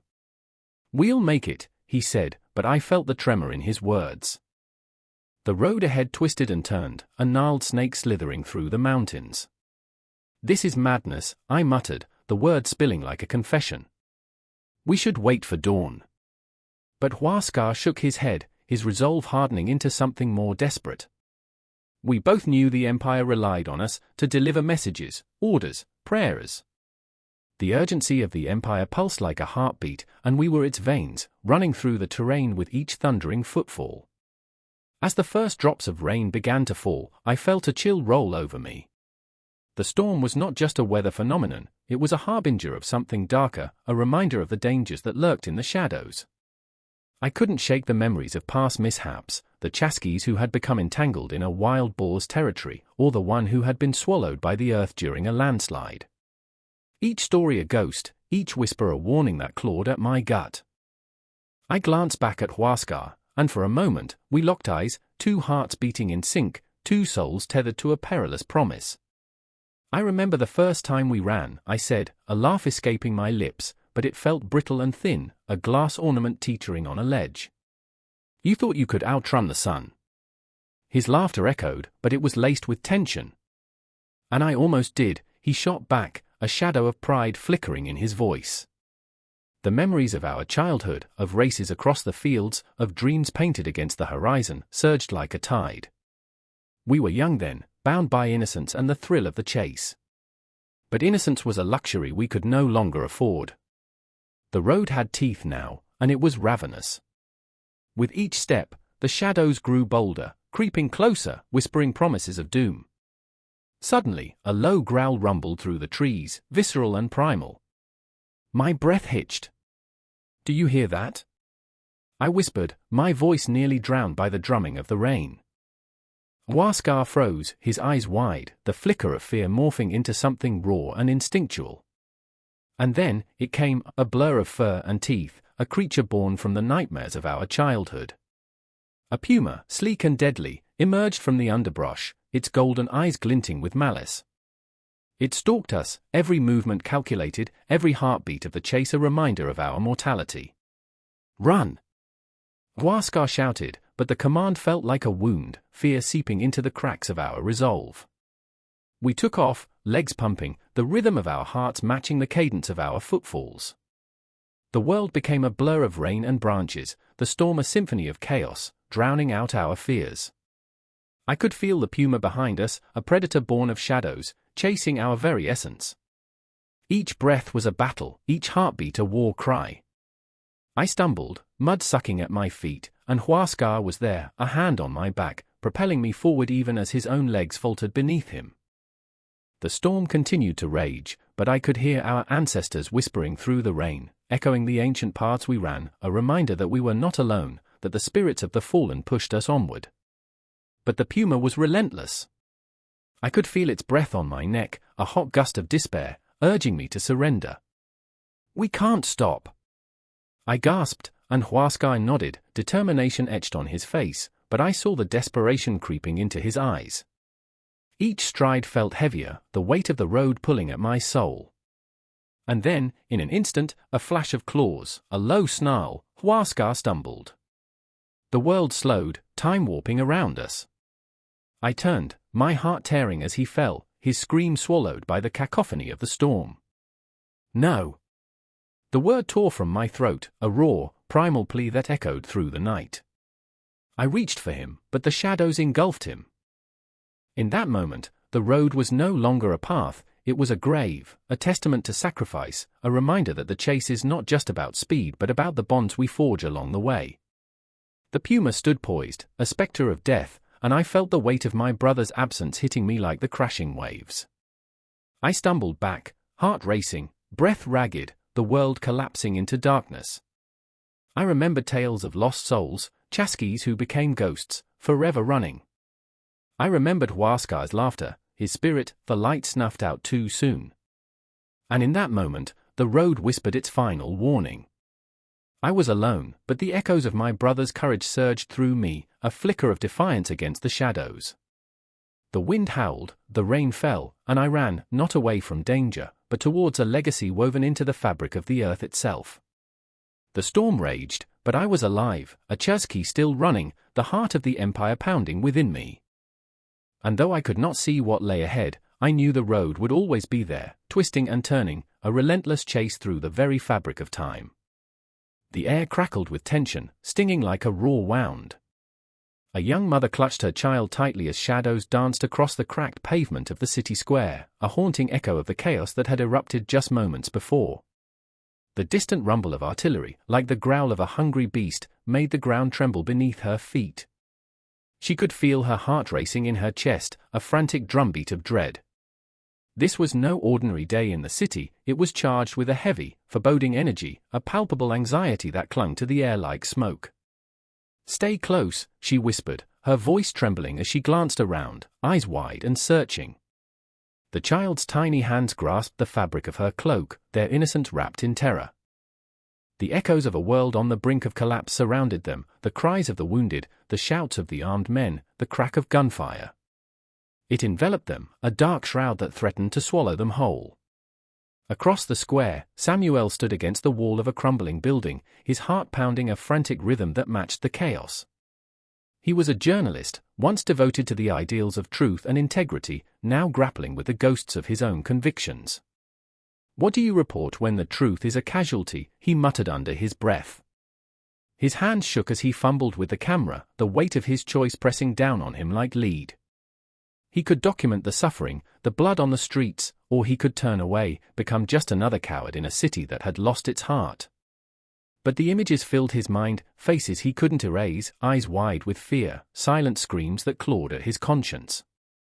Each click of the shutter would capture a moment, a frozen heartbeat in time, but at what cost? The world needed to see, to know, and yet the burden of that knowledge felt like a shackle on his soul. As he raised the camera to his eye, he caught a glimpse of the mother and child, her face a mask of determination mixed with despair, and he felt a twist in his gut. He was part of this violence, part of this terrible machine, and there was no escaping it. Not far from them, in a makeshift command center, Commander Ayla gripped the edge of the table, knuckles white as she studied the map sprawled before her. The lines of red and blue marked territories lost and won, but all she could see were the lives at stake, the faces of her soldiers, their laughter now drowned in the cacophony of war. "This is not a game," she spat, her voice rising above the din of strategists and soldiers. "These are lives. We fight for our people, for our home."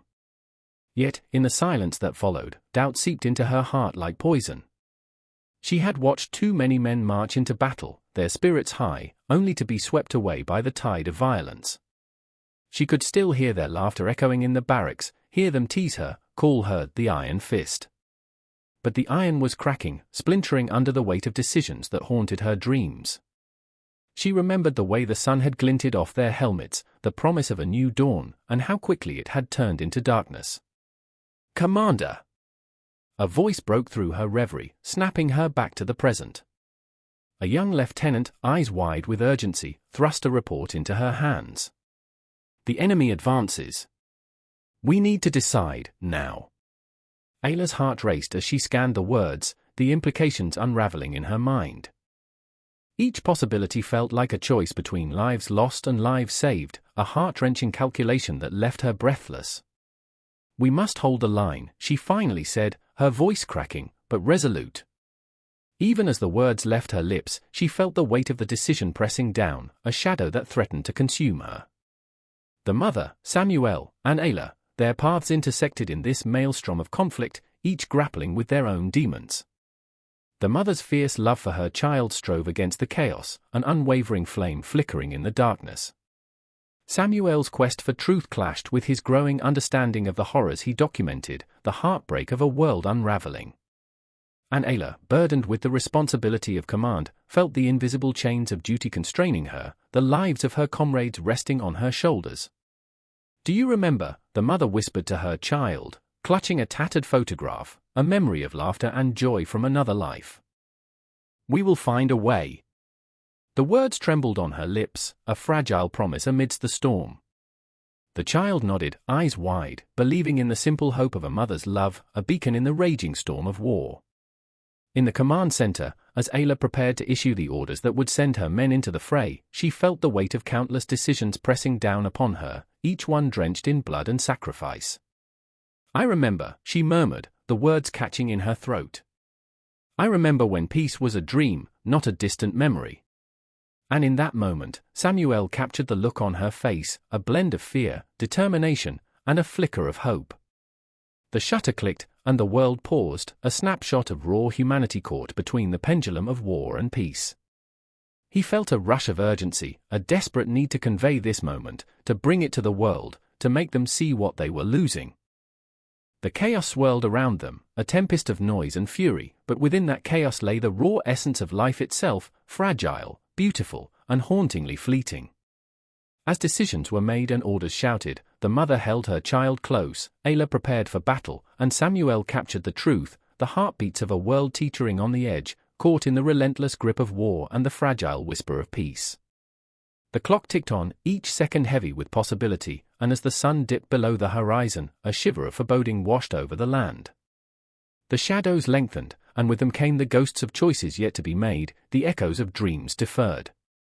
The night was thick with tension, thick with the weight of what was to come. And as the first shot rang out, shattering the fragile stillness, it was clear this was only the beginning. The political landscape shifted beneath their feet, a treacherous ground where messages of war and peace collided, and the fight for both would leave a stain on their souls. In the heart of conflict, hope flickered like a candle in the dark, and the battle for tomorrow had only just begun. The air trembles with the pulse of drums, an ancient rhythm that reverberates through the heart of the valley. I can feel it, the weight of anticipation pressing down like the heat of the sun scorching the earth. Shadows dance on the cobbled streets, flickering in the glow of torches, and I stand at the edge of a celebration that teeters between joy and dread. I remember the moment vividly, the clamor of laughter mixed with the sharp crackle of tension, each voice a note in a haunting melody that calls to something primal within me. Marisol, with her fierce spirit and wild curls, is the first to catch my eye. She is a chuzki, a runner, but more than that, she embodies the essence of our culture, a flickering flame in the darkness of uncertainty. Today, the festival is meant to honor the gods, to bridge the gap between our world and the divine. But as I watch her, I see the storm brewing behind her radiant smile. Her heart is heavy, carrying burdens that no one else can see, secrets that twist like vines around her soul. I remember her voice breaking, whispering to me in the quiet moments before the chaos, "What if they don't come? What if they forget us?" The festival, a cacophony of color and sound, is a mask.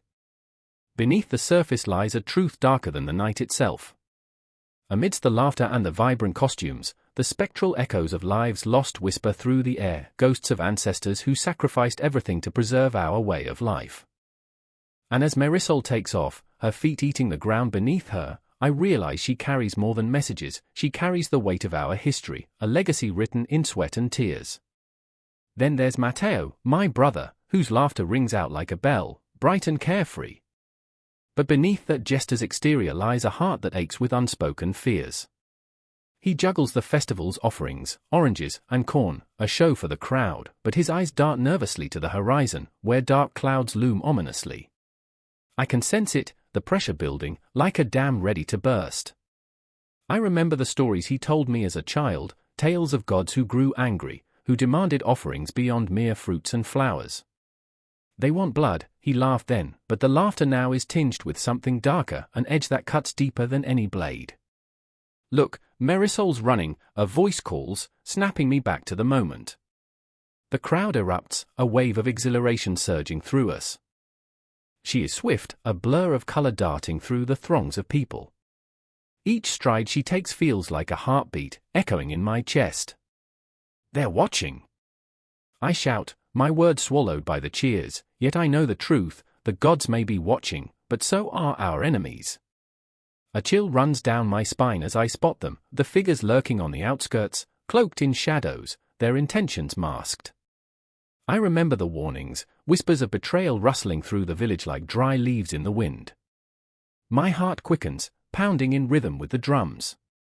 The festival is a celebration, yes, but it is also a facade, a heartbeat of defiance against the very storm that threatens to engulf us. As Marisol approaches the altar, where offerings are piled high, her pulse quickens, I can see it in the set of her shoulders, the way her hands clench into fists. She glances back at me, and in that fleeting moment, I see a flicker of doubt cross her face. What if she fails? What if the offerings don't appease the gods? I want to scream, to tell her that she is the embodiment of our ancestors' hopes, but the words stick in my throat like stones. Then, just as the sun begins to dip below the horizon, a scream pierces the joy. A child, lost in the crowd, his cries echoing in the night. Panic ripples through the throngs, an electric jolt that sends everyone into a frenzy. I grasp Mateo's arm, his smile faltering as realization dawns. This is not just a festival, this is a reckoning. The laughter fades, the vibrant colors bleed into the growing shadows, and I witness the shift in the air, the weight of dread settling heavily over us. "I'll find him," Mateo says, determination igniting in his eyes. I see his resolve, but the thought of him running into the chaos sends a shiver down my spine. "Stay here!"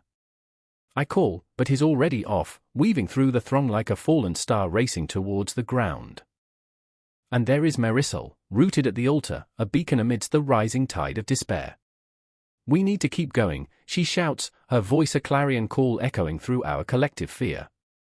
I watch her, adrenaline coursing through my veins as she refuses to back down. She raises her arms, calling on the gods, and the crowd, caught in the swell of her fervor, responds, screams of hope, cries of desperation blending into a cacophony that fills the night. This moment stretches, a taut string ready to snap. Every person here has dreams, fears, histories woven into the fabric of this celebration.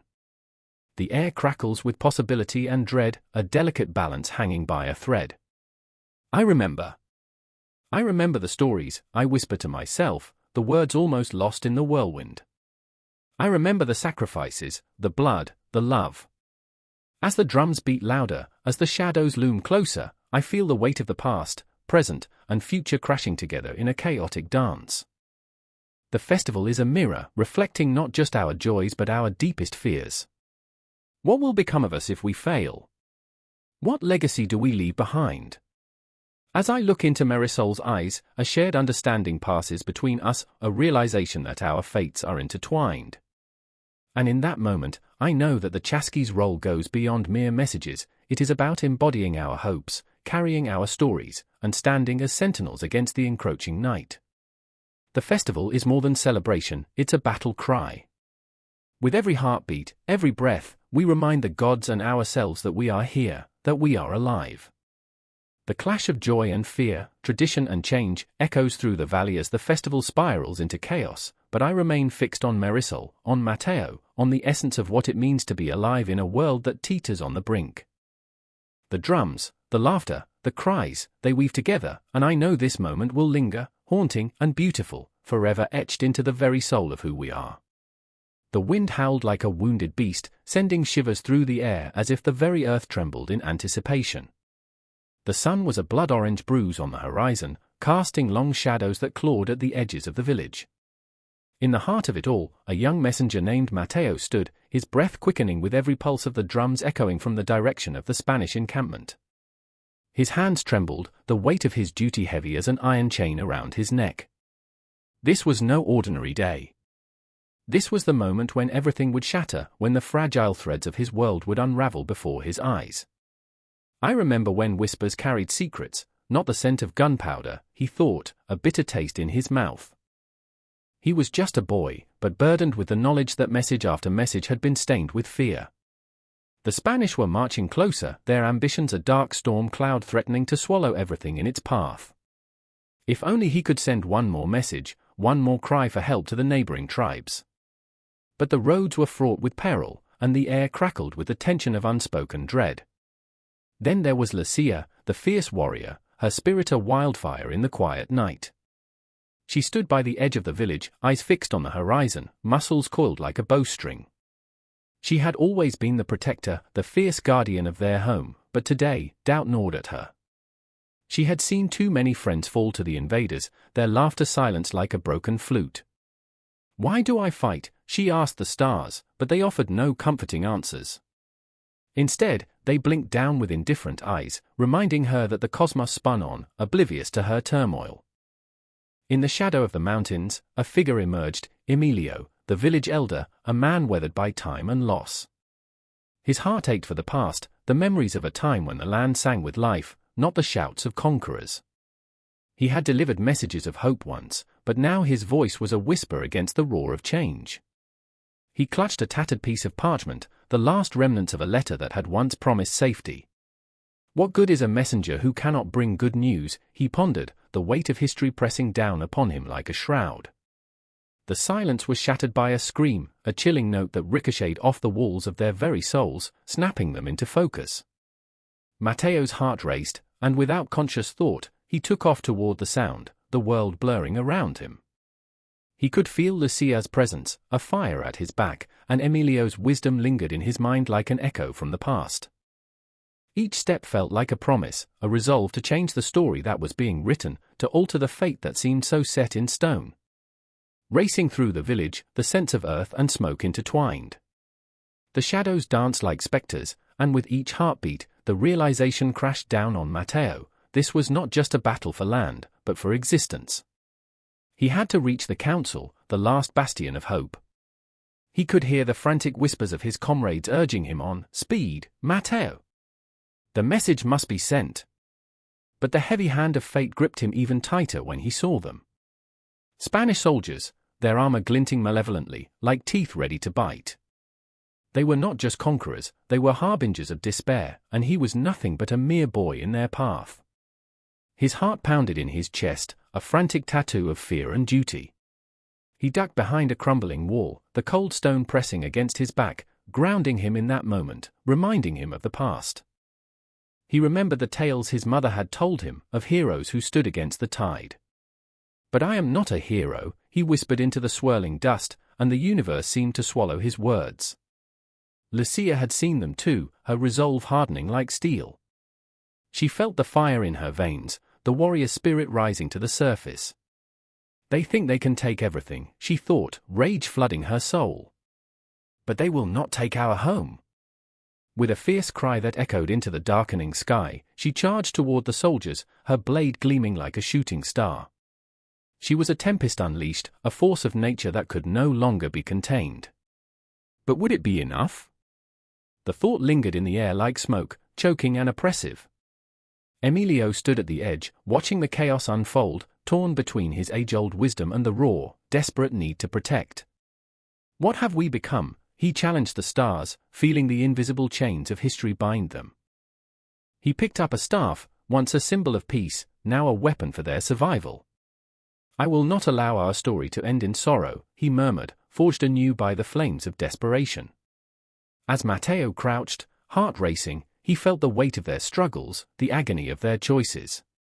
Each moment stretched like an eternity, each breath a lifetime.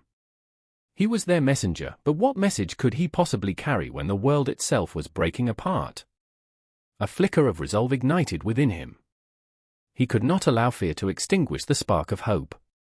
With trembling hands, he reached for the parchment tucked into his cloak, an unfinished letter that spoke of unity, of strength in numbers, of resistance. The clash of steel rang out, a spine-chilling symphony of chaos, and amid it all, their hopes intertwined like the roots of ancient trees, strong yet vulnerable. Lucia fought with fury unmatched, each swing of her sword a prayer for survival. Emilio became a living testament to resilience, channeling years of wisdom into every strike he delivered. And Matteo, with fire in his heart, finally whispered the words of the letter into the wind, a call to arms that would soar through the darkness. Together we fight, it proclaimed, the message ethereal, reverberating through the chaos. It was not just a cry for help, it was a promise, a vow to protect what was sacred, to safeguard their very identity. As the night enveloped them, they stood as one, three souls intertwined against the onslaught, each heartbeat echoing the same truth: they would not go quietly into the night. They would rise like the dawn, and continue to send their messages, against the storm, against the dark, against the weight of history itself. The sun hung low over the Andes, casting shadows that stretched like weary limbs across the cobblestones of Cusco. I stood there, heart pounding, sweat trickling down my back, as I watched a figure dart through the throngs of tourists. A Chuzki, perhaps? No, it couldn't be. Those days were gone, lost to the sepulchre of time. Yet, the spirit, oh, it was palpable, a ghostly whisper that tugged at my very core. The air crackled with something ancient, something alive. There was a boy, a street vendor, barely 12, balancing a stack of woven hats on his head. His eyes flickered with the wildness of dreams, dreams tainted by poverty but glimmering with unquenchable hope. I remember his name, Matteo. I remember him because he embodied the legacy of the Chuzki, running through life with unflinching determination. His laughter echoed like a haunting melody, but beneath it lay a tremor of fear, fear of failure, fear of loss. His mother, sick for too long, lay in their cramped home, the walls closing in around them like an unforgiving tomb. Just one more sail, he murmured, but his voice trembled, thick with the weight of desperation. I felt it resonate within me, a dark chord strummed by fate. Somehow, I was tethered to his struggle, caught in the raw, visceral pain of existence. The world around us faded into a blur, and all that mattered was the chase, the relentless pursuit of survival. Then there was Isabella, a woman of the night, her laughter a sharp blade glistening in the dusk. With hair like ink and skin kissed by the sun, she danced through life like a flame in the wind. I watched her from a distance, a spectre cloaked in shadows. She swirled around the plaza, bright and loud, but inside, she was a tempest. She bore the scars of a past that clung to her like a second skin, memories of betrayal and loss whispering sweetly in her ear. "I am not what they think," she would say, her voice laced with defiance and despair. Isabella's life was a mirror shattered into 1,000 pieces, reflecting her dreams, her nightmares, each fragment a story of the Chaskies who once ran fearlessly across the mountains, delivering messages that could alter destinies. The echoes of their footsteps lingered in her heart, guiding her even as she stumbled through the haze of the present. She craved freedom, yet the chains of tradition clung to her like leaden weights. The sun dipped lower, and darkness wrapped around the city like an embrace, but fear was a constant companion. I could feel it creeping in, crawling beneath my skin as I followed Matteo and Isabella through alleys thick with history, where every stone whispered secrets of their ancestors. One night, as a thunderstorm brewed overhead, I found myself in their midst, the three of us bound by a moment of raw vulnerability. The raindrops fell like tears, soaking us through as we huddled together beneath an awning. "I remember the stories," Matteo said, his voice trembling against the roar of the storm. The Chaskies ran through the rain, their feet barely touching the ground, delivering hope. His eyes sparkled with a mixture of longing and fear. "What if I can't be like them? What if I fail?" Isabella gripped his shoulder, a strange tenderness breaking through her hardened exterior. "You already are like them," she said, her voice softer than the rain. "Every time you run to sell your hats, you carry the weight of your family. You are their Chaski." The storm howled, rattling the world around us, but inside our little cocoon, time stood still. We shared our fears, our dreams, the fragility of our hopes, each word a thread weaving us closer together in that twisted tapestry of life. The Chaskies had been messengers, yes, but they had also been dreamers, each one a heartbeat against the harsh reality of existence. Suddenly, a flash of lightning illuminated Isabella's face, raw and unguarded. "I lost my brother," she whispered, and the confession hung heavy in the air. "He was a Chaski in his heart, always running, always dreaming. They took him from me." The shadows around us thickened, and I felt the weight of her grief crash over us like a wave. I remember, the echoes of our shared pain filled the void, resonating within the cavern of my soul. "You're not alone," I said, feeling the warmth of connection seep into the cracks of despair. "His spirit runs through you. Maybe it always has." As the storm raged on, I realized that in our pain, we found strength. The Chaski legacy pulsed within us, a lifeline forged from obsession, from heartache, from an undying spirit that refused to die. Would we rise, like the Chaskis of old, to deliver our own messages of hope? The air grew thick with possibility, a suffocating tension that ignited our spirits.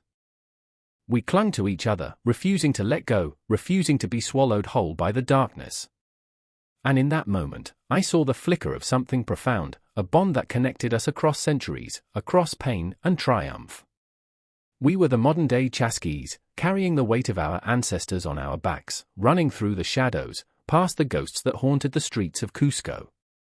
The clock ticked down, marking the time we had left in that fleeting moment, but the world outside carried on, indifferent to our plight. The shadows whispered our names, and the legacy of the Chaski pulsed through our veins, a heartbeat that transcended time. I could feel the tension coiling like a spring, ready to burst. The storm began to quiet, but our resolve grew louder. As we stepped out from the safety of our shelter, the night enveloped us, and I knew we were more than mere fragments of history. We were alive, electric, charged with the dreams of the past, and perhaps, just perhaps, we could carry that legacy forward. Through the streets, under the watchful gaze of the mountains, we ran. And though we stumbled, though we faltered, we carried the spirit of the Chaski with us, echoes of a past that whispered promises of resilience, hope, and an unyielding fire within. The legacy was alive, and it lived through us, unbroken and fierce. The sun hung low, a molten ember, as I ran through the narrow streets of Cusco, my heart pounding like the beat of a war drum.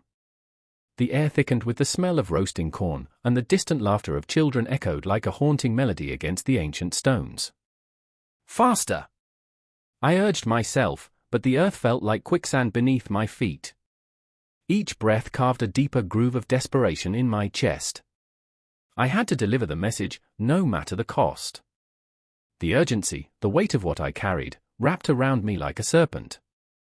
My hands trembled, clutching the parchment, words scrawled in the ink of 1,000 fears and hopes. I could see the shadow of Juan ahead, a flicker of his form against the dusk.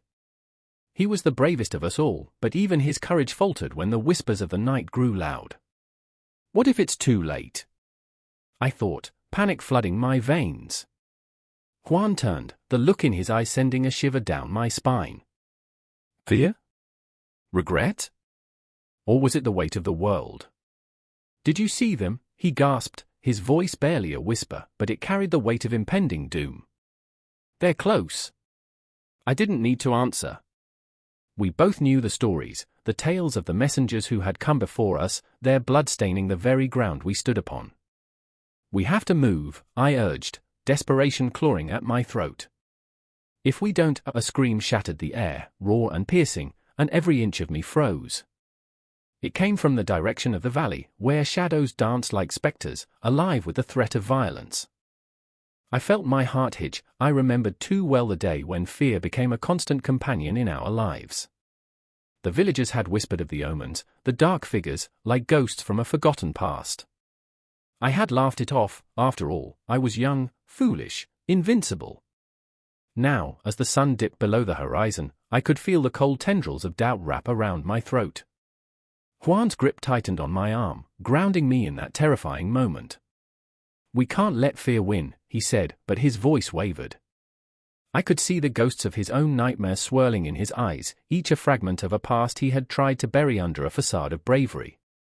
The sound of galloping hooves thundered in the distance, and I felt the ground quake beneath us. It was a sound that resonated with an ancient dread, echoing through my bones as if the very ghosts of the Incas were rising from the earth. They're coming! I gasped, the urgency igniting a fire in my veins. Then we run, Juan said, the finality in his tone igniting something primal within me. We turned to flee, the streets blurring past us as our feet pounded against the cobblestones, each step a prayer to the gods for mercy. As we raced through the heart of Cusco, I remembered my sister's laughter, how it felt like the sun breaking through a storm. She had been the light, the joy in our family, the reason I had become a messenger. You'll carry our stories, our hopes, she had told me, her eyes sparkling with dreams. But now, every promise felt like a weight, a chain binding me to a fate I could not escape. Through the chaos, the memories collided with the present, a cacophony of laughter and fear, joy and despair. I could feel the shadows growing longer, creeping closer, as if the night itself was alive, ready to swallow us whole. We have to warn them. I screamed, urgency clawing at my throat. Suddenly, a figure stepped out from the shadows, cloaked in darkness, a spectre from my nightmares. My heart thundered as I recognized the face, Thomas, my childhood friend, the boy who once flung stones at the stars, now transformed into a ghost of his former self. His eyes, hollow and haunted, told tales of loss and sorrow. You shouldn't be here, he rasped, his voice carrying the weight of despair. They will find you. I felt my heart fracture. No. We can't leave them. I yelled, desperation spilling over. What is it you've seen? He hesitated, and in that moment, the world fell silent, a pause pregnant with dread. The air around us thickened, the shadows swaying like a dark dance. They come for the message, he whispered, eyes darting toward the encroaching darkness. The truth you carry, it's deadly. Every fiber of my being screamed to flee, but the bonds of loyalty held me fast. I couldn't abandon my people, not when their lives rested on the words I bore. We can change this, I pleaded, my voice breaking. We can still fight. Thomas shook his head, a sigh escaping his lips like a dying ember. You don't understand. The message isn't just ink and paper. It's a call to awaken the past, to confront what's been buried. They've been waiting, and now they're hungry. A shiver ran through me, the realization striking like a bolt of lightning. I was caught between worlds, the shadow of the past and the weight of the present. I remembered the stories of the ancient messengers, their fates woven into the fabric of our history. Then we must be brave, I murmured, feeling the resolve crystallize within me, solid as stone. As the shadows loomed closer, each heartbeat echoed like a war drum, pounding inside my chest, urging me onward. Juan and I exchanged a glance, the unspoken bond of our shared fate binding us together tighter than the parchment in my hand. For them, I whispered, the words an incantation against the darkness. With the night swallowing the remnants of day, we stood ready, messengers forged by fear and hope, armed only with the truth that hung heavy in the air. And as the shadows reached for us, I understood that this was just the beginning. The fight was not just for survival, it was for the very soul of our people. And in that moment, as the ghosts of the past danced in the periphery of my mind, I realized that our story was not ours alone. It was the echo of every messenger who had come before, a tapestry woven with blood, tears, and the relentless heartbeat of hope. We were not just messengers. We were a lifeline, caught in a storm that raged beyond our understanding, and we were ready to face it. The clock ticked, each second echoing like a heartbeat in the dim, flickering light of the abandoned warehouse. Shadows danced across the peeling walls, weaving a tapestry of despair and desperation. A single drop of sweat trickled down Ava's brow, mingling with the dust of forgotten memories. She clutched her phone, the screen illuminating her trembling hands like a fragile lantern in the pitch-black night. The message was simple, yet the weight of it felt like a boulder pressing against her chest. I know what you did. Across the room, Marcus stood rooted to the spot, eyes bulging with panic. His breath came in ragged gasps, each inhalation sharp with the stench of betrayal that filled the air. He felt the walls closing in, the remnants of their once innocent friendship now heavy with the specter of deceit. You can't trust him, Ava. You don't know what he's capable of. His voice cracked, laced with a raw fear that was as palpable as the silence surrounding them. But Ava, lost in the whirlpool of her emotions, was blind to his pleas. Her heart hammered like a drum, drowning out the chaotic symphony of thought swirling in her mind. Memories flooded in, laughter shared under the stars, whispers exchanged in the dead of night, secrets cradled like fragile porcelain. Each recollection a reminder of the bond that now felt like brittle glass, one wrong move away from shattering into a million jagged pieces. I remember, she breathed, her voice barely a whisper, when we used to talk about everything. Late nights spent dreaming about the future, how we'd change the world. The words hung in the air, heavy with a nostalgia that hurt more than the truth she was trying to face. But now, it feels like we're just ghosts haunting the places we used to know. Marcus clenched his fists, the tension in his body radiating like a live wire.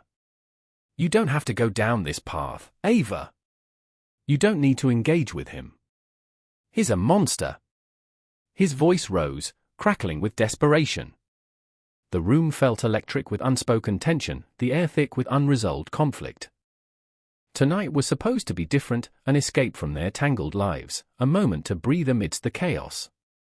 But fate had played its cruel hand, and now, as shadows loomed large, they stood at the precipice of a decision that could change everything. Ava's eyes darted to her phone again, the screen pulsing like a heartbeat, each notification a countdown to catastrophe. What if he's right, she whispered to herself, barely audible yet cutting through the tension like a knife. What if this is how it ends? I remember, Marcus said, softer now, guilt etching lines on his face, when you said we could trust each other, no matter what. His voice cracked, the raw emotion spilling out, unraveling like frayed threads. You and me against the world. We can still be that. But the world they once knew had crumbled into dust, and trust felt like a distant echo, a haunting refrain that resonated in the cavernous emptiness of their hearts. Ava felt the walls of her resolve begin to crumble. Trust, she scoffed, the bitterness licking at her tongue like poison. What does trust even mean anymore? How do I trust when everything feels like a lie? The tears welled in her eyes, threatening to spill over, but she steeled herself against the flood. Each heartbeat was an unrelenting reminder of the rift that had formed between them, a chasm that seemed insurmountable. "Please," Marcus begged, his voice trembling like the fragile tip of a blade.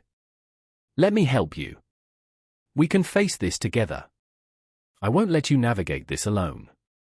The sincerity in his eyes was an anchor, but doubt gnawed at her heart, twisting the knife deeper.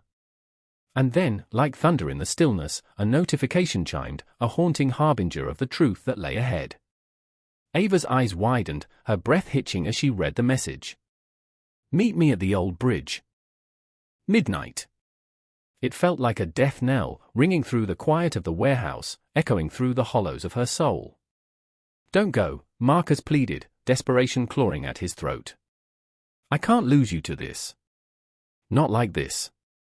But a part of Ava felt drawn to the darkness, like a moth to a flame, the thrill of danger igniting something deep within her. "What if I need to know?" she whispered, torn between the allure of the unknown and the safety of the familiar. "Knowing could destroy us," he said fiercely, stepping closer, his shadow stretching over her like a protective cloak. "You're stronger than this. Don't let him win." The silence pressed in, thick and suffocating, like a heavy fog that blurred the lines of reality.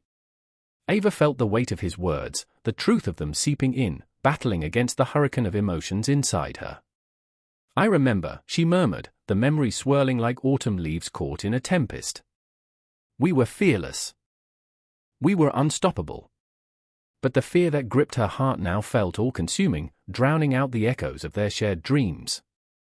With a shuddering breath, she stepped back, the space between them growing wider, a chasm lined with uncertainty and pain. "I don't know if I can trust myself," she admitted, vulnerability cracking her voice. "I don't know if I can step back from this ledge." "Together," Marcus said, reaching out, his hand trembling as it hovered in the air, a bridge between their fractured selves. "We can stand together in the shadows and fight what's lurking there." And as the clock ticked on, as the minutes slipped away like grains of sand, Ava found herself caught in the crossfire of hope and despair.